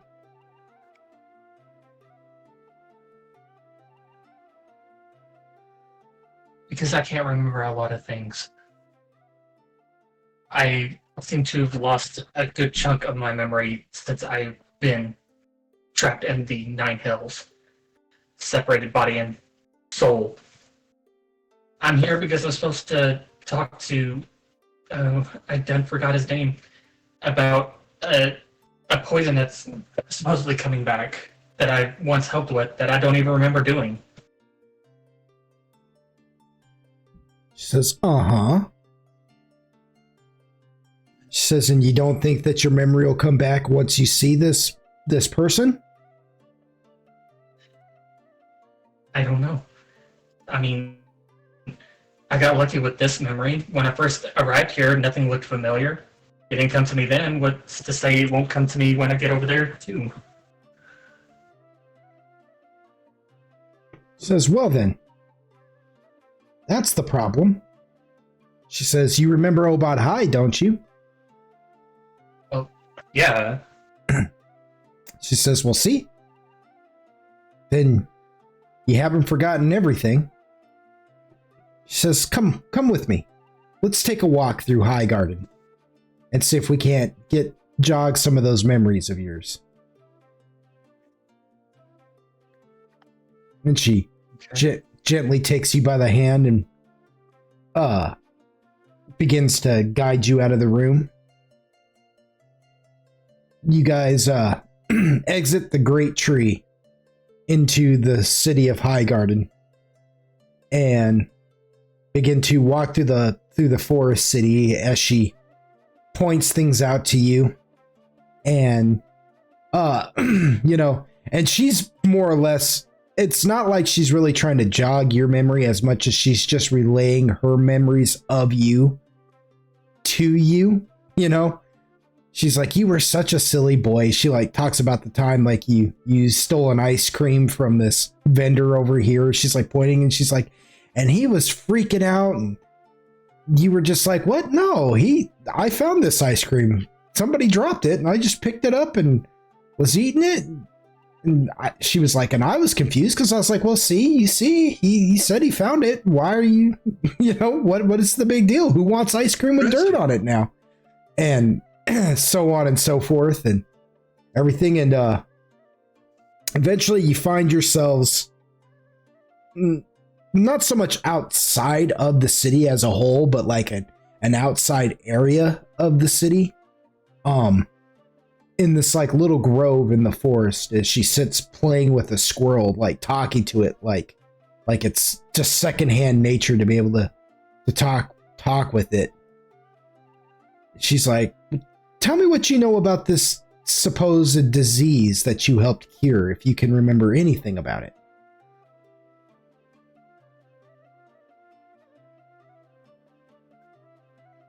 Make another wisdom. Yep, you sure may.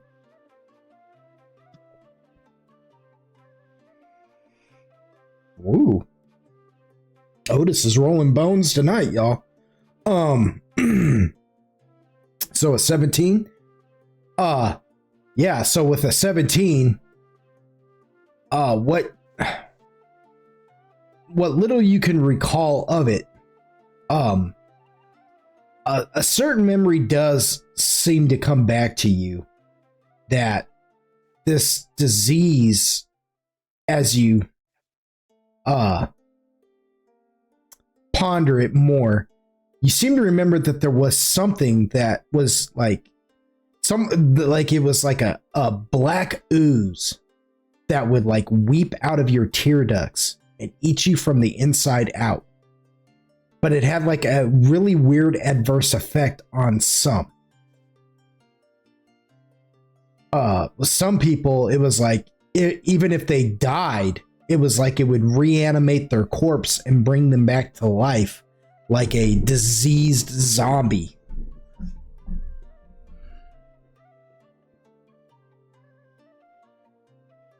And as you relate this information to her, she says, oh. She goes, yeah, there was a disease that was doing that to people a few years back. It really ravaged the land. She says, yeah, Duncan Pengrass, he cured it. Are you saying you had something to do with that originally? Or supposedly, I suppose? I don't recall. I was told that I helped with it. It's going to ponder again. Says, Says, well, I think you need to meet this Willow McButton, Willow, and see if you can't, see if maybe meeting him won't jog your memory better. Maybe it'll all come back to you once you meet him. Or maybe even seeing Duncan Pengrass again. If what you say is true, he considers you a close friend. I'd probably prefer to go see Duncan than Willow McButton Willow, since he claims to be my nemesis. Says, oh, that old hermit out there, he claims to be everybody's nemesis. Says he's an imp in disguise or something silly like that.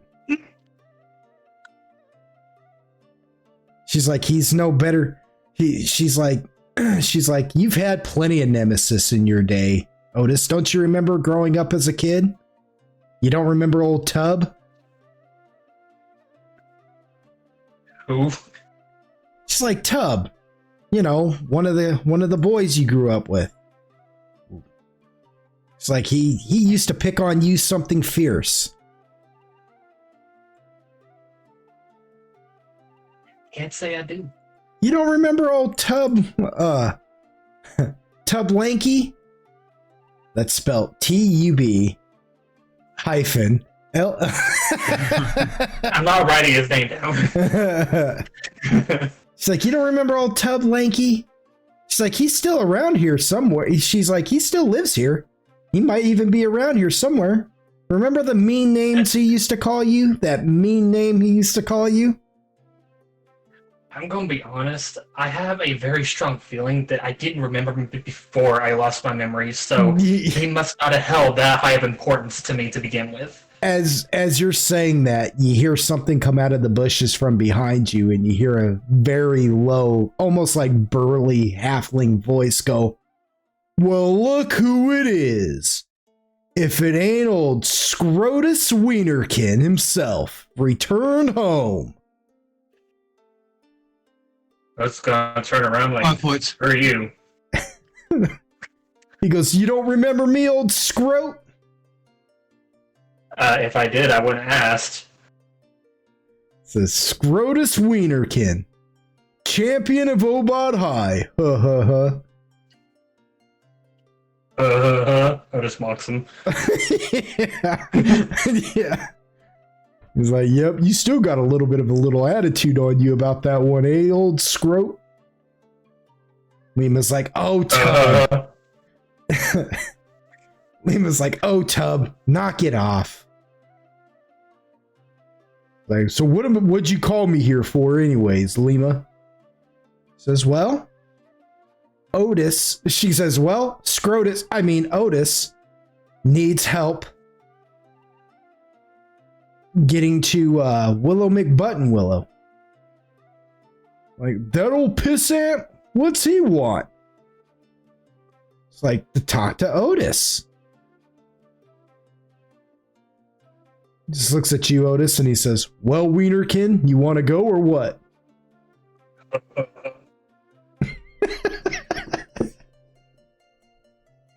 Oh, yeah. Let's go. Yeah. Says, "That's the spirit." And with that, you and him he begins to guide you to go meet Willow McButtonwillow. Willow McFucking Willow. Willow McButtonwillow. What's the matter? You don't like his nickname for you? Anyways, you Quill, you are currently riding in another rickshaw with Zanye and Baby rolling. Sorry, Couldn't resist. Yeah, it's being pulled by one of the wyverns, the lungs.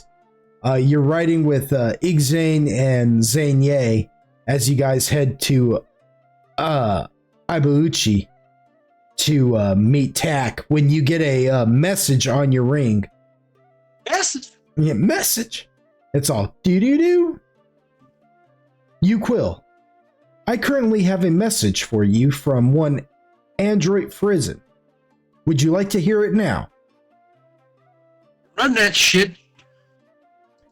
And that's when you get Android's message about, meeting this, going to get more information about Corsair and everything. And if you have any particular questions you want him to ask, hit him back.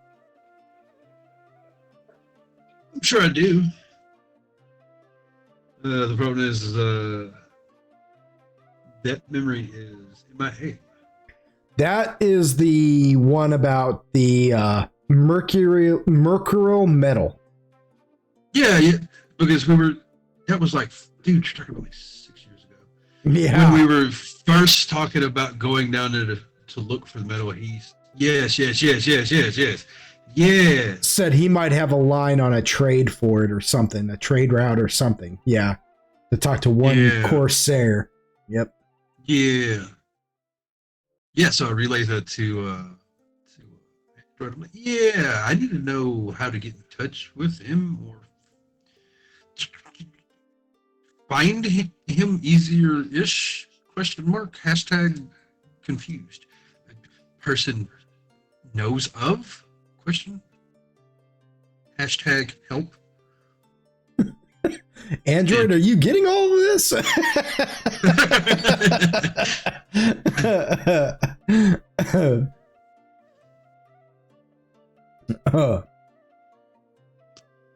Yeah. Need stuff. Bruh. Yeah, so Android, did you get all that? He's currently choking on a cock. Yeah. Whoa. You agreed immediately. That's the I fuck. was like, yeah, wait, what? he's like, yeah. Wait. Hold on, backpedal. Put that What? bitch in reverse real quick. Oh, that's comedy. Oh, that's a sick playlist. No, where is it? Where is Android? Android, you Go there? to sleep. Yeah, did he pass out? Did we lose him? Did he fall out already? Gee, good question. Me?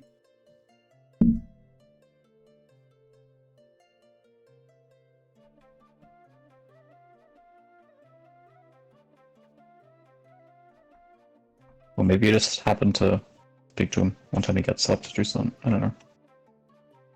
He's taking a shit. he's like, Ron is not going to fucking drop a deuce. Yeah. Is Cassid still with us? Oh, Imagine they both fell out. That'd be Yeah, awkward. as that shit. would be funny, dude, if they're both just at their house right now, both asleep at their computers, just long day. could have been.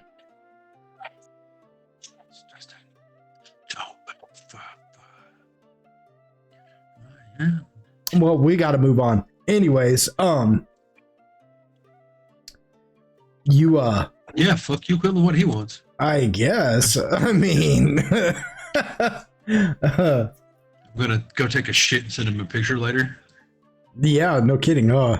Everybody ought to do that. That's the thing. Everybody take a picture of That's your the next one. deuce and just text it to him or message it to him on Discord. We're gonna get This is Icy what with happens. he's gonna be the only one who does it. Icy's gonna be the only one who sends him a picture of his I deuce. thought you guys were being for realsies. I thought we were like, damn it, I thought we were doing this again. I'm tired of being the only motherfucker that doing this. He's gonna be like, I did it right after he mentioned it. What are you talking about? He's like, I was taking a shit during that whole thing. I had a picture in the chamber for this moment. I'm taking it. You said we couldn't discuss this 30 seconds ago? What the fuck? Yeah, he must have been tired to fall out like that, because that he'll stay up late sometimes. So he must have had a long day. Well, we'll go as far as we can without him. Yeah, that's the thing. The audience at home should know is that we play online, so it's not like we're sitting around a table, so we can't keep each other in check like this, and so We can't throw shit at other people. yeah, we can't keep each other. So it makes things difficult sometimes, and so sometimes people just fall out. And because it is currently almost 12 a.m. in the morning, yeah, it's just late for us. Early for Mindoc, but late for us. Well, about mid now, huh? Yeah. Yeah. That's just because of your work schedule. I mean, that's life. Yeah. Yeah. But yeah, so yeah, but you leave that message on the ring and you guys fly to the town of oh shoot, I forgot the town's dang old name now. Cause you know, everything's gotta have a weird name. To the town of Ibauchi. And yeah, it is just a little village. It's not massive, but it's but it's not like so small either that it's just like a dot, you know, but it's just a little village as you guys come landing on the outskirts of it. You've got the majority here is a strange mixture, actually. You've got humans, you've got Kenku, which are like little 4-foot tall bird people. You've got Ibixian, which are like humanoid goat folk. You've got some Yakuzan, which are like yak people. you do see some oh, what are they called? Bonsai, which are rabbit folk. You've got an interesting mixture of a plethora, a melting pot, if you will, of different cultures sharing this town, which sort of strikes you odd. During the time of the Jingzhou, there was a lot of people in the Dragoon Shogunate, but you did notice as soon as the Jingzhou, the festival of the Jingzhou was over, they all scattered and it became mainly just Dragoon and humans. Because that on this continent, you've been told on this continent that they don't really favor outsiders very much. Their cultures are pretty xenophobic. So to see so many different cultures being represented here in the Kuo-Toa Shogunate, no less, in this town, is kind of strange. It almost feels like, well, are they just throwing a festival here, or do these people actually live here? Type of thing, Yeah. As you see that, but even at this distance, on just at the entrance of the town, you can see the temple of the Elemental Fist. It is the largest structure in all of the town. There aren't any buildings here that are bigger than 2-story. While at the Forgotten City in the Dragon Shogunate had massive structures there. Some buildings had like 4 to 5 stories and different things like that. Here, there's no building gets bigger than 2 stories, and the Temple of the Elemental Fist towers over all of them. And it itself isn't like it's so wide and overbearing. It's just a larger structure. It looks almost like a palace in a way, with one of those curved dome-shaped tops to it, with some what you would call some bronze inlay capping on it and on its structure altogether. It just looks like a fancy box with a dome lid. Nothing too extravagant, but it is still the nicest building you're going to see in all of the city of Ibuchi. I said if I almost had a stroke trying to get that one out. Yeah.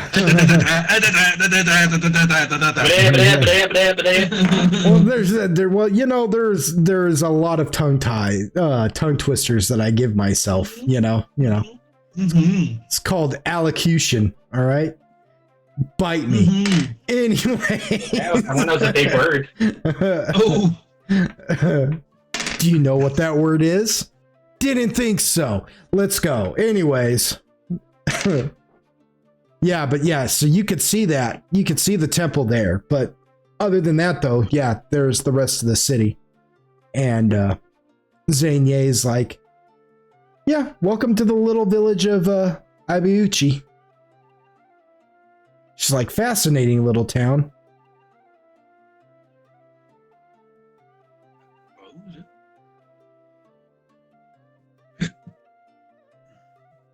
She says, no, it really is. She says, out of all the shogunates, this is the Kuo-Toa are the only shogunate that really only care about their mountain range. She says they get refugees from all over coming here. We get them from like different parts of the world sometimes. She's like, you have to see it. They have like a large turtle at the Temple of the Elemental Fist that they're teaching. He actually walks and talks. Okay. Definitely different. She says, yeah. He's a teenager. They're teaching him how to be a ninja. Right. Yeah. He's like a teenage mutant ninja turtle. Oh. Oh. I don't give a fuck.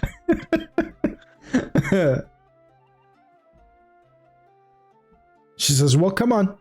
I'll introduce you. So you guys make your way to the temple of the elemental fist. And before you enter, you are stopped at the door, Uquill. And the monk who stops you says, I don't recognize him. In order for you to enter this temple, I'm going to need you to stand over here until I tell you to stop. And he's a large human man with a shaved head. He is completely bald, and he wears like a half tunic, a black half tunic with white pants and a large beaded necklace around his neck. He's got a big black beard and mustache. He says, you cannot come in until you pass the test.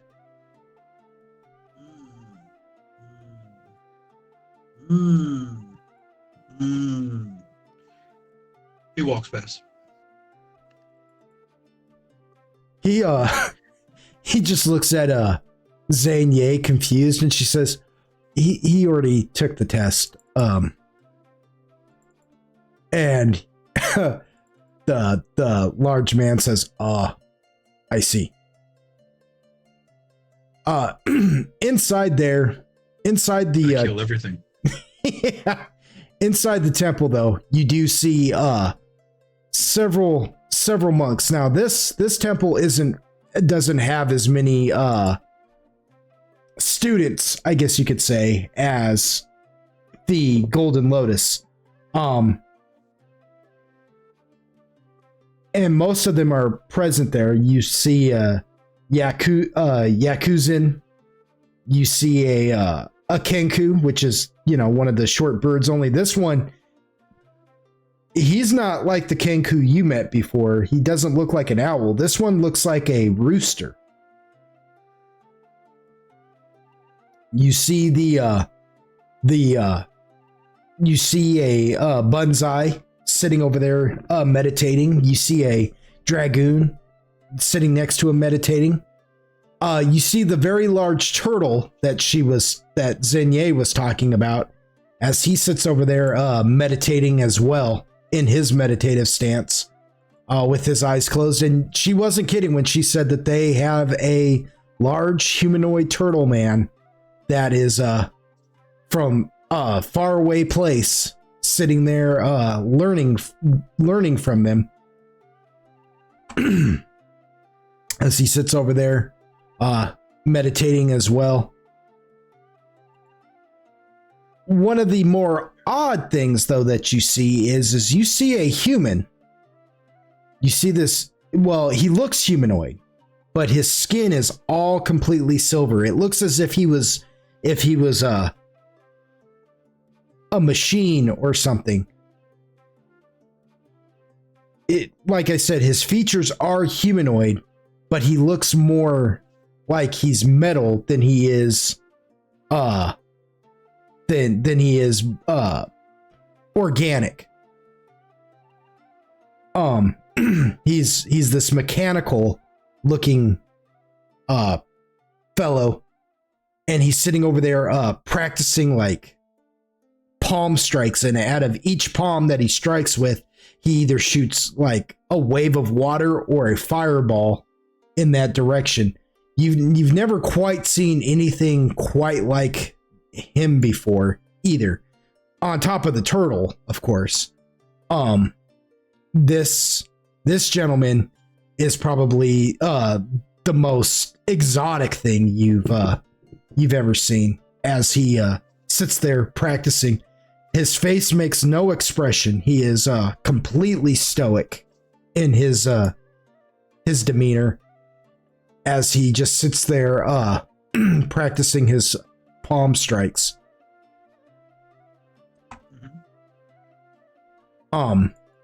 The human who tried to stop you at the gate motions to him and says, Master Spellfist, we have visitors. And he stops and like with a robotic kind of motion, he just lets his hands fall to his sides and he turns slowly to you all and looks at you and says, Hello, I am Master Spellfist. It is an honor to meet you. Zenier. Oh man, I can't remember this dude's name again. He says Yeah, I know, right? He says Zenier. He looks at her and then he looks at the Master Igzane or Igjan. Says Igjan, pleasure to meet you, or good to see you again as well. Then he looks at you again, Uquil, and he says, what can I do for you?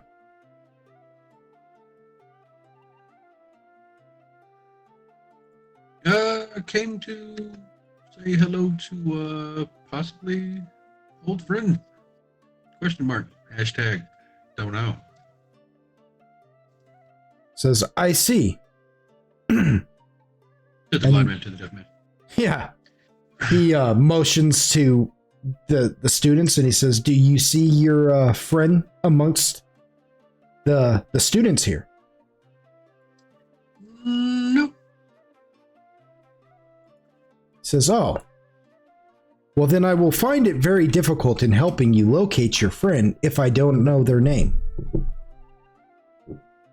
Tech. Says, you are friends with Grandmaster Tech. To put it loosely, yes. Says, to put it loosely? If it's who I think it is, we traveled together for a time. It says, how do you put your phrase loosely? Diabolical side eye. Says, I see. Well, no, I really don't. But I am sure it's just one of those things that only the organic could understand. Says, despite that, it is a pleasure to meet you. Who shall I tell him is come to see him? Uquil. Says, Uquil. Right away then. And then he steps off to go and relay the message to Tack. And Zenier just kind of elbows you in the side and she goes, weird, right? It's definitely different. Says, yeah. Don't even really know where he comes from. He don't even know where he comes from. They just found him. And he was all beaten up. Legend has it. She goes, legend has it that they found him. He was all banged up and broken. And they brought him here on a ship and just tinkered with him, and then he just sprang to life one day, and he's just been like that ever since. Can't tell us where he comes from or anything. Don't even know what he is. But he's not like real, you know? I mean, real is a relative thing, I guess. She goes, I mean, like real, like you and I, you know? She's like, you've got like a heart in your chest. He don't even have a heart.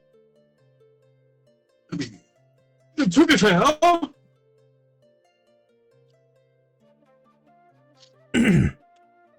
pretty soon you while you're having this conversation, you can just hear this like voice call from like one of the hallways in the temple, and he's like, no way, and he comes running in, and you see this 4-foot tall owl Kenku come rushing in and look at you Quill, and it is one Tak Kuro, the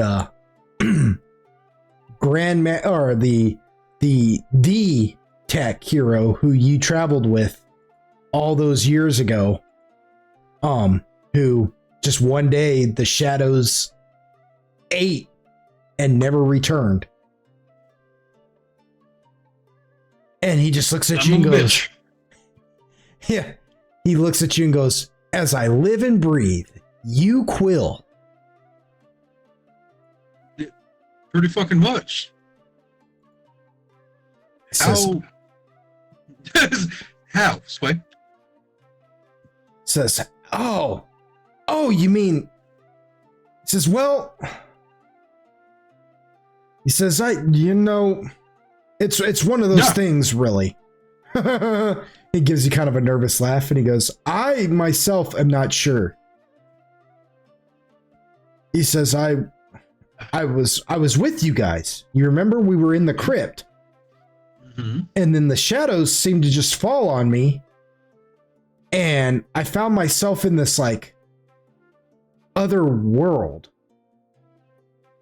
I don't know how to explain it.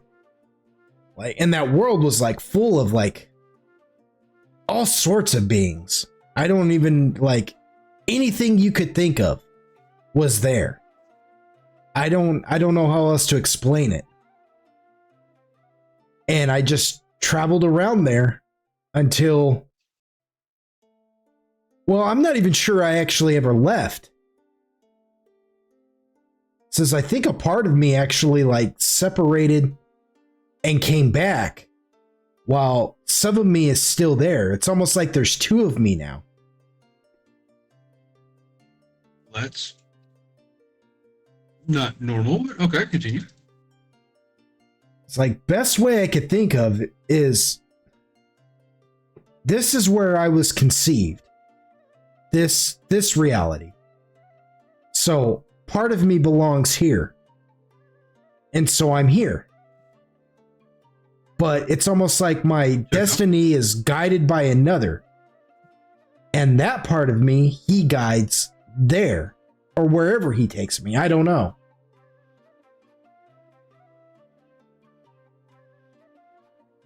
Says, I know. Blows my mind too.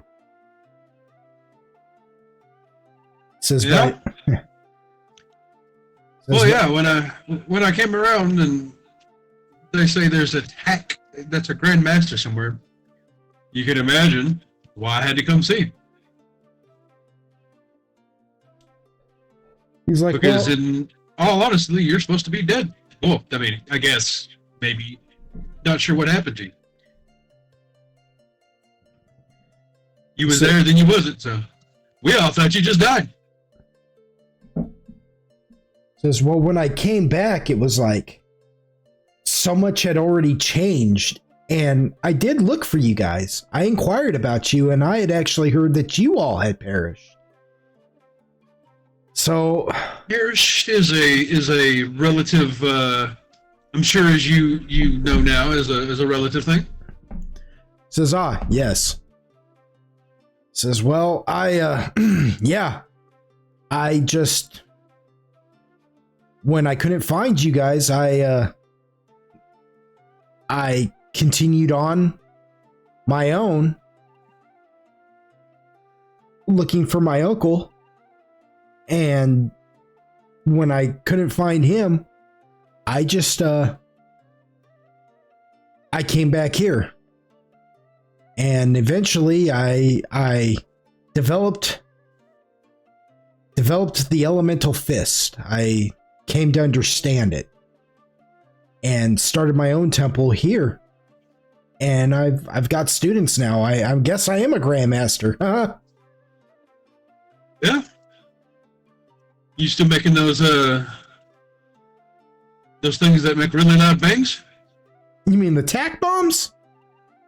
Yeah. Says, huh, does a dog pee on brick walls? Most days they didn't. Why? Says, then you know it. I know a guy that'd be interested in those. Really? Well, me for one, and then Android, I'm pretty sure has a hankering for them as well. Says, huh. Well, what happened to you guys after you disappeared? A lot. Let's see. Where do we begin? So we lost him Long before the events of fighting Eli Cunning in the Forgotten Church, yes. Yeah, before we did the time lapse, yeah. Well, not too long before, because he was the one that when you guys did have like the great split, when you guys did the great splitting of the party for a while there, he was the one that helped get Yoshi out of the underworld. So there was that. Yeah. And then you guys went to the actually, it wasn't that far off, because when you guys went to the cemetery of the council to and you met the entity that was answering questions for you guys, it was during that time. It was just a little bit before you guys actually went to the council's farm and fought Lucchese. So it really wasn't that far off, because he was even still around. Remember when you guys went back in time and you absorbed all that energy and saved Timothy Lovegood's life? He was still around for that, even. Him and Shiva both. It was I want to say he vanished before Mind Doc left the first time,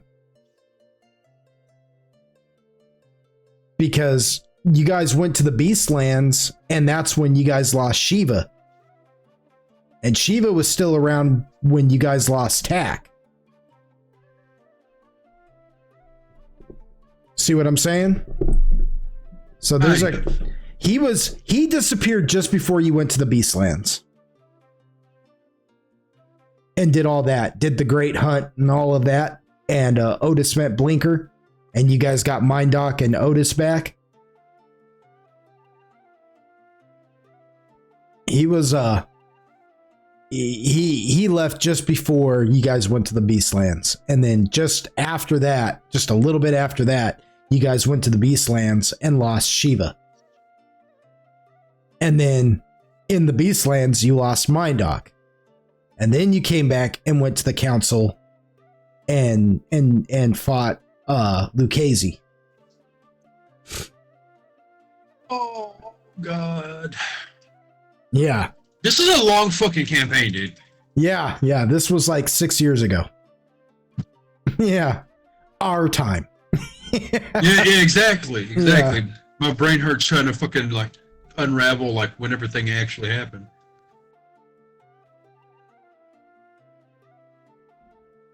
Yeah, shit's happened, man.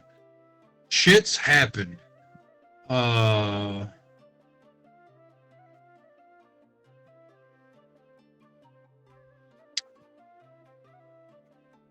Fuck.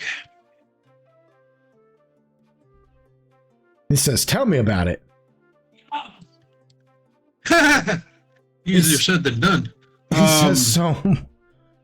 says, so is that what you needed, though? Was just the tack bombs, or? Well, no, I had to see if it was really you. Well, I mean, yeah, to see if, tack bomb's good. But, random party member just, literally fucking off and no longer in existence. When you hear that they might be alive, you gotta see it for yourself. It's like, well, you guys, we've seen some shit. You guys got a few members like that, though, don't you? I mean, I remember before I left and came back home, I saw Yoshi again, and she was doing well. She runs. Unironically, that's the part that's crazy. It's like we think they're dead, and then all of a sudden, out of fucking nowhere, hey guys, how are you? It's like, wait, what? He goes, well, yeah. He goes, well, yeah. I met Shiva when I was traveling the Great Desert. Son of a bitch. He goes, yeah, Shiva's still alive. He said that although he's not quite the same. Yeah. I think that kind of goes for everybody to a certain degree. He says, no. I mean, he's really not quite the same. He's involved with some bad people. He's he's trying to start something there. He goes, I don't know if he might not be alive anymore. I don't know, but that was years ago, Uquill. But excuse me. Ironically, that checks out. He says, yeah, when he was the main, he's like the general of some guy's army that they call the what was it, the Yellow King? Motherfucker. Yeah, they were planning on like some kind of revolution there in Alahazar. Yeah, I have a feeling we're going to probably have to get into that. Well, that's good to know. It's like, will be the first time that I may or may not have to kill a friend. He's like, did you know Yoshi runs Lorethian now? Yeah, I don't like thinking about it, but yes. So you've seen her then? Okay, well then, yeah. Says, well, her. Oh Jesus. Oh fuck. I had some. My brain just turned off. My frontal lobe just feels like it's dying. What the fuck?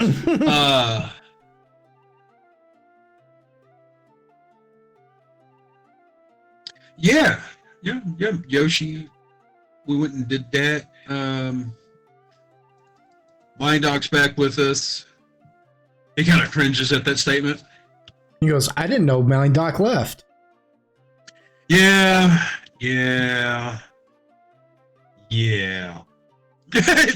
Uquill just says like, yeah. Says, oh. Yeah. It's like that, huh? Things happened and he says he's not the same one that we know. Maybe I don't know. You know how that shit goes. Things have happened. And not nearly all of them are good. Says but yeah, we're trying to figure all that out.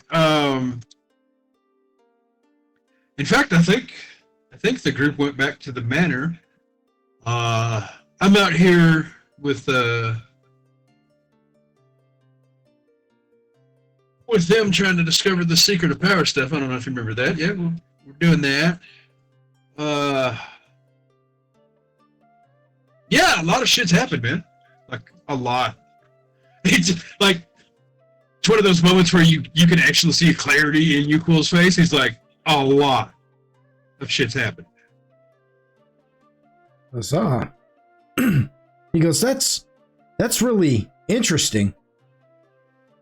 He says, he goes, why are you here though? Like, this is really far away from where you were. He said, and did I hear you say something about a manor? Yes, and yes. So, long story short, we came over for some stuff, and when we got to Pangshun, evidently the elders chose me to be a representative in the thing, and we did that, and then I won it, of course, because of course I did. Zhang Ye interrupts you and goes, he's talking about the Jingzhou. Yeah, he gets it.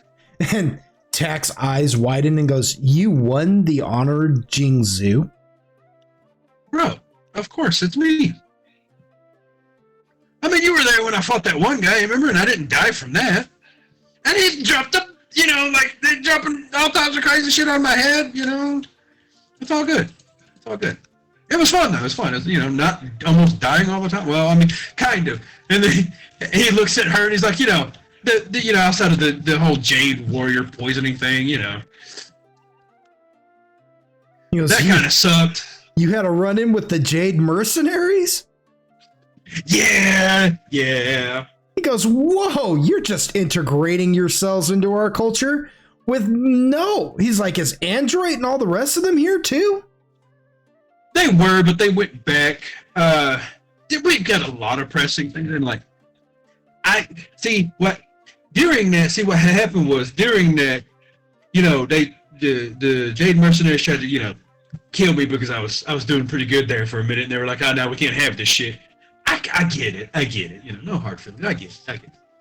Anyways, to keep that from happening, she decides to play around in my mind. Didn't know she could do that. Shit was crazy. Well, she finds out that I'm, searching for the secret of power stuff. We talk about that. She tells me her master may know some stuff about it. So now I'm here doing that. But yeah, we have a matter back over there. Android, I guess technically has it. We're just kind of guild mates, members. How does it? He starts doing his thing. He's like, how does that work? Am I like his guild mate? How does I need to taps on the ring. So we're like equals in this, or I'm like your subordinate when it comes to the guild? I've never understood that. Anyways, new memo, #note. This really motherfucker BTAC alive here, Grandmaster. Trying to get you some bombs, bro. Holla at you later. Taps the ring again. Message recorded. He's like, yeah, Android's got a manner. In fact, it's a whole guild. Yeah, that's part of the reason I wanted to find you. See if it was you, because, tac bombs would be great for us to get our hands on for the guild. But just knowing that you're, I don't know, alive is kind of crazy. I had to see it with my own eyes. Make sure you were you, because, as you said, not everybody comes back all right. Said, no, that's true. Yeah, it certainly does sound like you have been through quite a bit, Uquill. Yeah. I'll tell you what I can do about those tac bombs. He goes, I can write down how to make them. And if you can find somebody back where you're going who will make them for you, feel free. Say less, my man. He says, okay, I'll write that down for you. He says, if you see Yoshi again, tell her I said hi. We went through a lot together in the underworld, He goes, I don't know if you've ever been to the underworld before, but it is no fun. We didn't have a bad time there. Says, and if you do run into Shiva, just run. And with that, he walks away and leaves you. And Zhang is just kind of looking at you for a minute, like her arms are now crossed and she's squinting, like looking at you kind of like suspiciously. And she goes,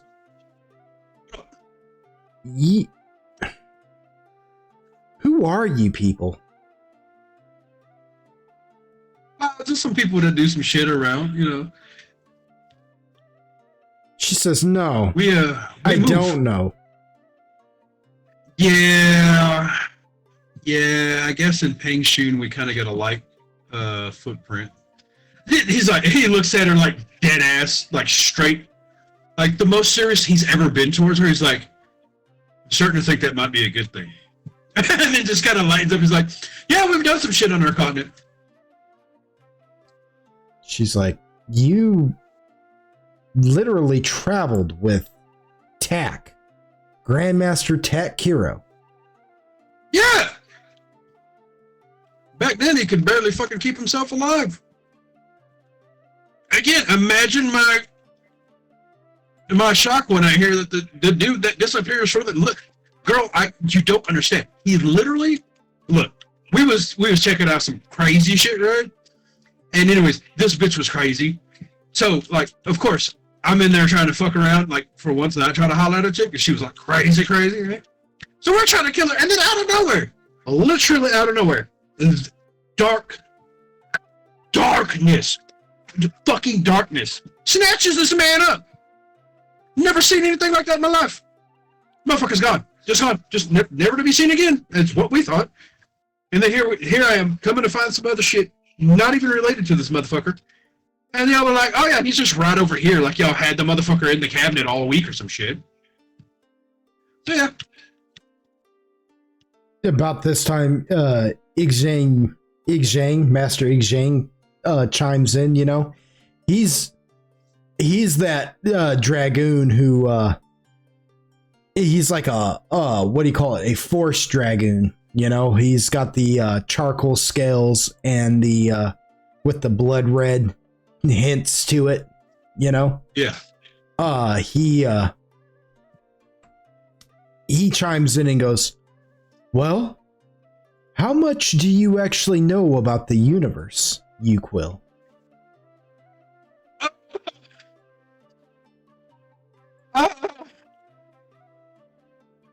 Quill gulps like Android normally does. More than I want to. Like he looks at him, and again, it's one of those moments where he's actually serious. He's like, nah. More than I want to in a lot of cases. He says, shh, because of the knowledge of chaos and order, everything is a force that flows back and forth. And we believe that part of this, what Primus has shown us, is that our reality is that but a globe. A part of an interconnected web, a chain, if you will, that is connected to other globes. And so, I believe, as Tak probably believes, that he just went to a different globe when that darkness took him. Somehow he left our reality, our sphere, and went to a different sphere. I mean, something like that, yeah. Imagine 1 million, no, more than that. Whatever number could be higher than that, 1 billion, 1 trillion minds. All with their own reality. Think of it that way. It's as if we're just ideas inside of the mind. And sometimes an idea can transfer to a different mind.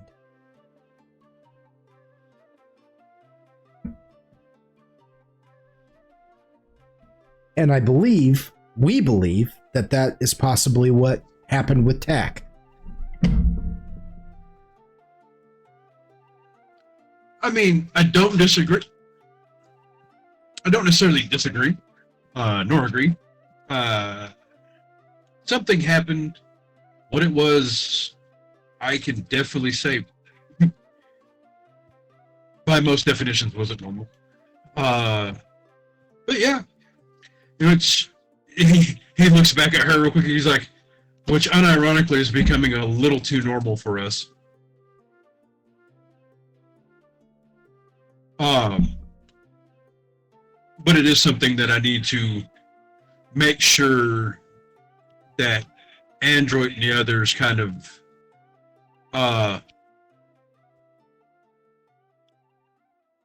possibly dig into, because that is not my area of expertise. but it is definitely something that we should probably look into because, again, his disappearance, and especially during and what we were doing, it's not a time you necessarily want people disappearing in the darkness because, you know, things. But, yeah, we're definitely going to have to look into that a little bit and see possibly who, what, or however that happened. Because, again, it's not necessarily the first time we've had some shit like that happen. And unfortunately, probably won't be the last time. Xanie says, I can teach you mental tricks that could possibly, and she kind of like points to her forehead and she says, kind of open this up. It's how I was able to, mind meld with you when the jade worm was infecting you. So, says, but I warn you, you delve too deeply into the sphere, into the mind, and you might not like what you find. That's a fucking understatement. She says, but I could help you. I may have to take you up on that. Says, oh, okay. She says, I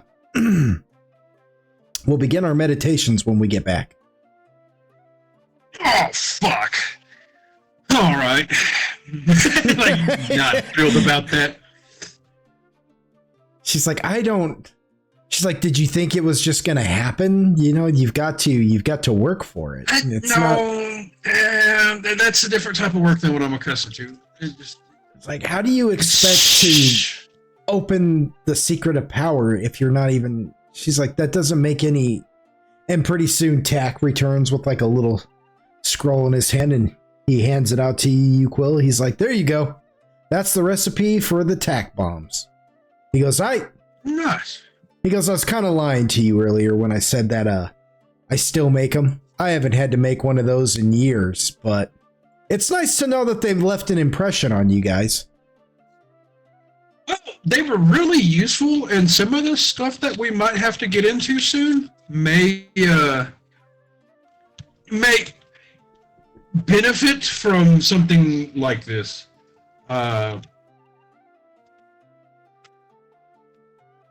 We've got some things on the horizon that are going to be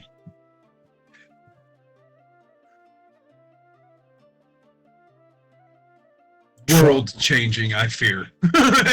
Like he takes a moment to think about it, like what he's about to say, like he understands it. And he's like, yeah, it's no longer just going to be there. Like we've set stuff into motion that I fear might actually alter the world. Says, well, you'll have to come back and tell me about it when you finish. He just kind of chuckles. He's like, I'm pretty sure when that happens, you're gonna know.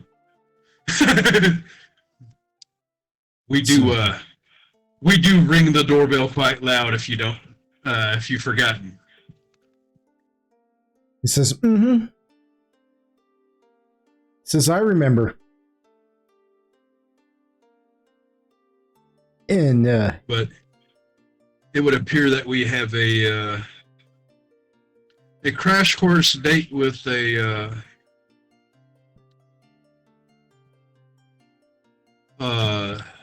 what's his fucking name? Oh, god damn it. Got everybody else's name stuck in my head. The god of go fuck himself. Can't remember his fucking name.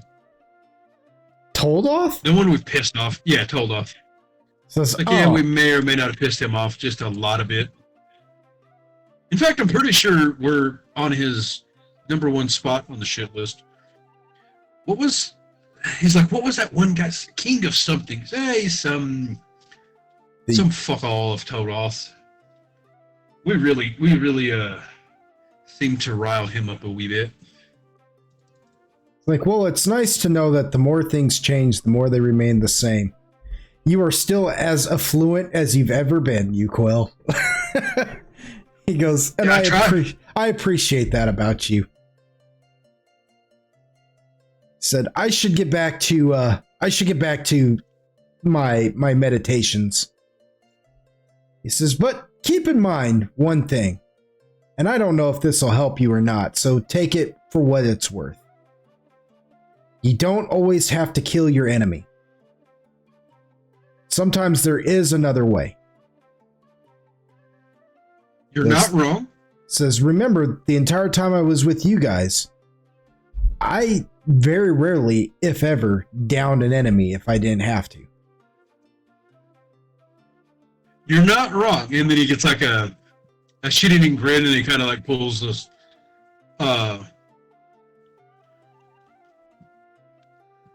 I had a stroke. Okay. What the fuck is wrong with my brain today? I couldn't remember my name if you put it on my dick. I pull out Eros a little bit and fucking show him like the sigil. And I was like, you're not wrong, but sometimes they've got to die. It just kind of like shows him the sigil, that's on it. Mm-hmm. And just kind of gives him like a crooked, kind of a crooked, smile. He's like, but you understand. Says I do. Well, and he gives you a bow. Says, it was good seeing you. Bring the others next time. I'll definitely try. I'll have to arrange it.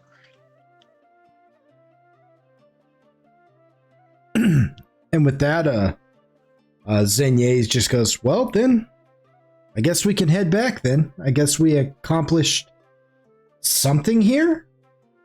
And she just shrugs. Says, let's get you back to your meditations then, because I know you're excited about that. He just laughs and pats her on the back, and he's like, we accomplished a lot. Allies are always good to have. She says, that's true. And you three begin to travel back to the Golden Lotus. I'm gonna admit, with Android and Cassid being out the way that they are, this kind of just puts us at a stopping point, because there's not really. Oh well, Cassid said 6. He said 6. What does 6? that mean? Okay, I'm sorry. I'll shut the fuck up. Do what? Came back and said brain rot of my generation. I'll just be quiet. I don't want to be here anymore. I disappointed myself. What are you talking about right now? Like what? I might have been muted when I came back and said it. I don't know if I unmuted myself in time. I didn't hear you say anything. Yeah, you said no words. Oh, I know what Mimi's going on about though. And I came back and said 6, 7. I don't know if y'all heard it or not. No, it's a good thing we did not. Didn't. Yeah. I'm punching. Well, what was Cassid talking about 6? I have no idea. I think she might have. The sleep mode button. She messed up again. Like she's asleep on her keyboard and accidentally hit 6. Yeah. It'll happen. 6 in a period. That's the wild. Yeah, that is funny because it's like she punctuated this. Wanted to be known. But I'm gonna say that, like, I know it was kind of a short session and not a lot happened, but we've just got to it's just plans upon plans right now, y'all. There's not very much further. Like, Android can't really do much. Can't really go further with Cassid. Mindoc's traveling around with Android, so that kind of puts him at a stoppage. Yeah. I would have gone and done something more like Mindoc related, but I think we gotta get back together. The game goes so slow and we're all split up. Yeah. That's why it's been going on for so long, because we constantly split. Yeah. I track you guys so. And in fact, I have a distinct feeling it's about to get way worse. It usually does. Because You get like 2 groups, because well, you got to think we're all learning different things about things that some of this is like super old shit that Uquil just found out and is kind of like re-addressing from like old ideas and things you want to do. Like the Merkel stuff is like, again, that's early campaign stuff, like super early. Yeah. Learn the talking with Corsair and all that. Yeah. Yeah. Not to mention like the 2 or 3 other things that I've already fucking found recently that are semi-relevant. Yeah. Yeah, there's a connection between one of the old members of the group, Shiva of the East, and this new uprising of the Yellow King. Yeah. Yeah. Yep. More and more shit. Yep. We have fun here. I have fun. I enjoy every moment of it, no matter what. Like it entertains me to no end. Yeah, it's just it's a shame that Android and Cassid, but they must have had a long day, so I'm just gonna forgive it because they're usually pretty good about sticking it out most of the time. So yeah. They must have had a long day today if they're both passed out at their computers and don't know it. Because that's literally the image I've got in my mind right now is that Android sitting at his computer passed out, Cassid sitting at her computer passed out. They're in 2 different rooms passed out at their computers right now. Yeah. So I'm getting a text around fucking 3 a.m. Man, I'm sorry, guys. Yeah, that's what's gonna happen. He's gonna leave a text in the Discord being like, "Oops, my bad." I should talk a lot of shit, so because of you, I couldn't continue playing. Yeah. I couldn't keep playing silly dice. What the fuck? I've got so many things planned for you, Zoltan. You've made friends with halflings. I don't know if you understand what you've done. You gotta ask. You're gonna have to ask dragons about it, because just I don't even ask. I just want to go in blind. Don't let him laugh and act like it's joyful. It's not a good thing. I'm a fail spot check one of these days. I'm so glad my spot modifier is through the fucking roof, so I don't get raw. You say that, and next time you have to roll, you're going to roll a nat 1. I will cry. I'm hoping for it. I was playing a D100 system last week, and someone rolled like a nat 1. Oh, no, sorry, they rolled a nat 100, which in that system is really bad. It's like you want to roll below your target. Yeah, in a D100 system. Yeah. Yeah, in a D100 so they rolled a nat system, 100, and then they rolled a nat 1 right after. It's loosely based off of the THACO system from OG AD&D. Is really kind of what the D100 system is loosely based upon. Loosely. Well, D&D got popular in more America, and then other ones that were mainly D100s got more popular in Europe. So it's more European games with D100. Mm-hmm. It's when I say THACO, I just mean in the sense where it's like, because that's really what THACO used to be in old D&D, was the idea of rolling low instead of rolling high. And then for whatever reason, in 3rd edition, they kind of switched that around and everything became about rolling high numbers. And it could be because of what you're saying there about the European concept of the D100, They wanted to set themselves apart, so they said, okay, enough rolling low, let's roll high and set ourselves apart from the D100 system. You see what I'm saying? Now that I'm thinking about it, I don't know if that's true. I'm just kind of deducing. You know what I'm saying? I think I'm pretty sure the first games weren't really in America. Well, so I don't know what the very first role. I mean, who knows what the first system was, but yeah, there's a lot out there now. Yeah. Well, everybody's got, you know, you got, there's one that it sounds really freaking cool. I can't remember what it's called now, but like you play knights, but you're not just playing like a singular. Knights of the Round Table? You're not playing. Well, I don't think that's what it's called. But you're not playing a singular knight. You're playing the knight and his lineage. Basically, like you're gonna play like an entire family, from like the father or the great grandfather. You'll play the grandfather. You'll play the father. You'll play the son. You'll play all those guys. As you move through the story, you'll progress to each character. You know what I mean? So you get to play like an entire family's tree. I just can't remember. I can't remember what that game is called now, but it's. Boy, you staying up to watch Worlds? Worlds? Man, fuck World, yeah. It starts in like 30 minutes. God damn it. So we're going to have opening ceremonies in about 30 minutes. All right, y'all. Well, I want to thank the folks at home for joining us on another session of Adventures in Loxos. Join the Patreon. Help us. If we get, I'll say if we can get like, I don't know. Oh shit! I got a book I want to show y'all that I bought at a store.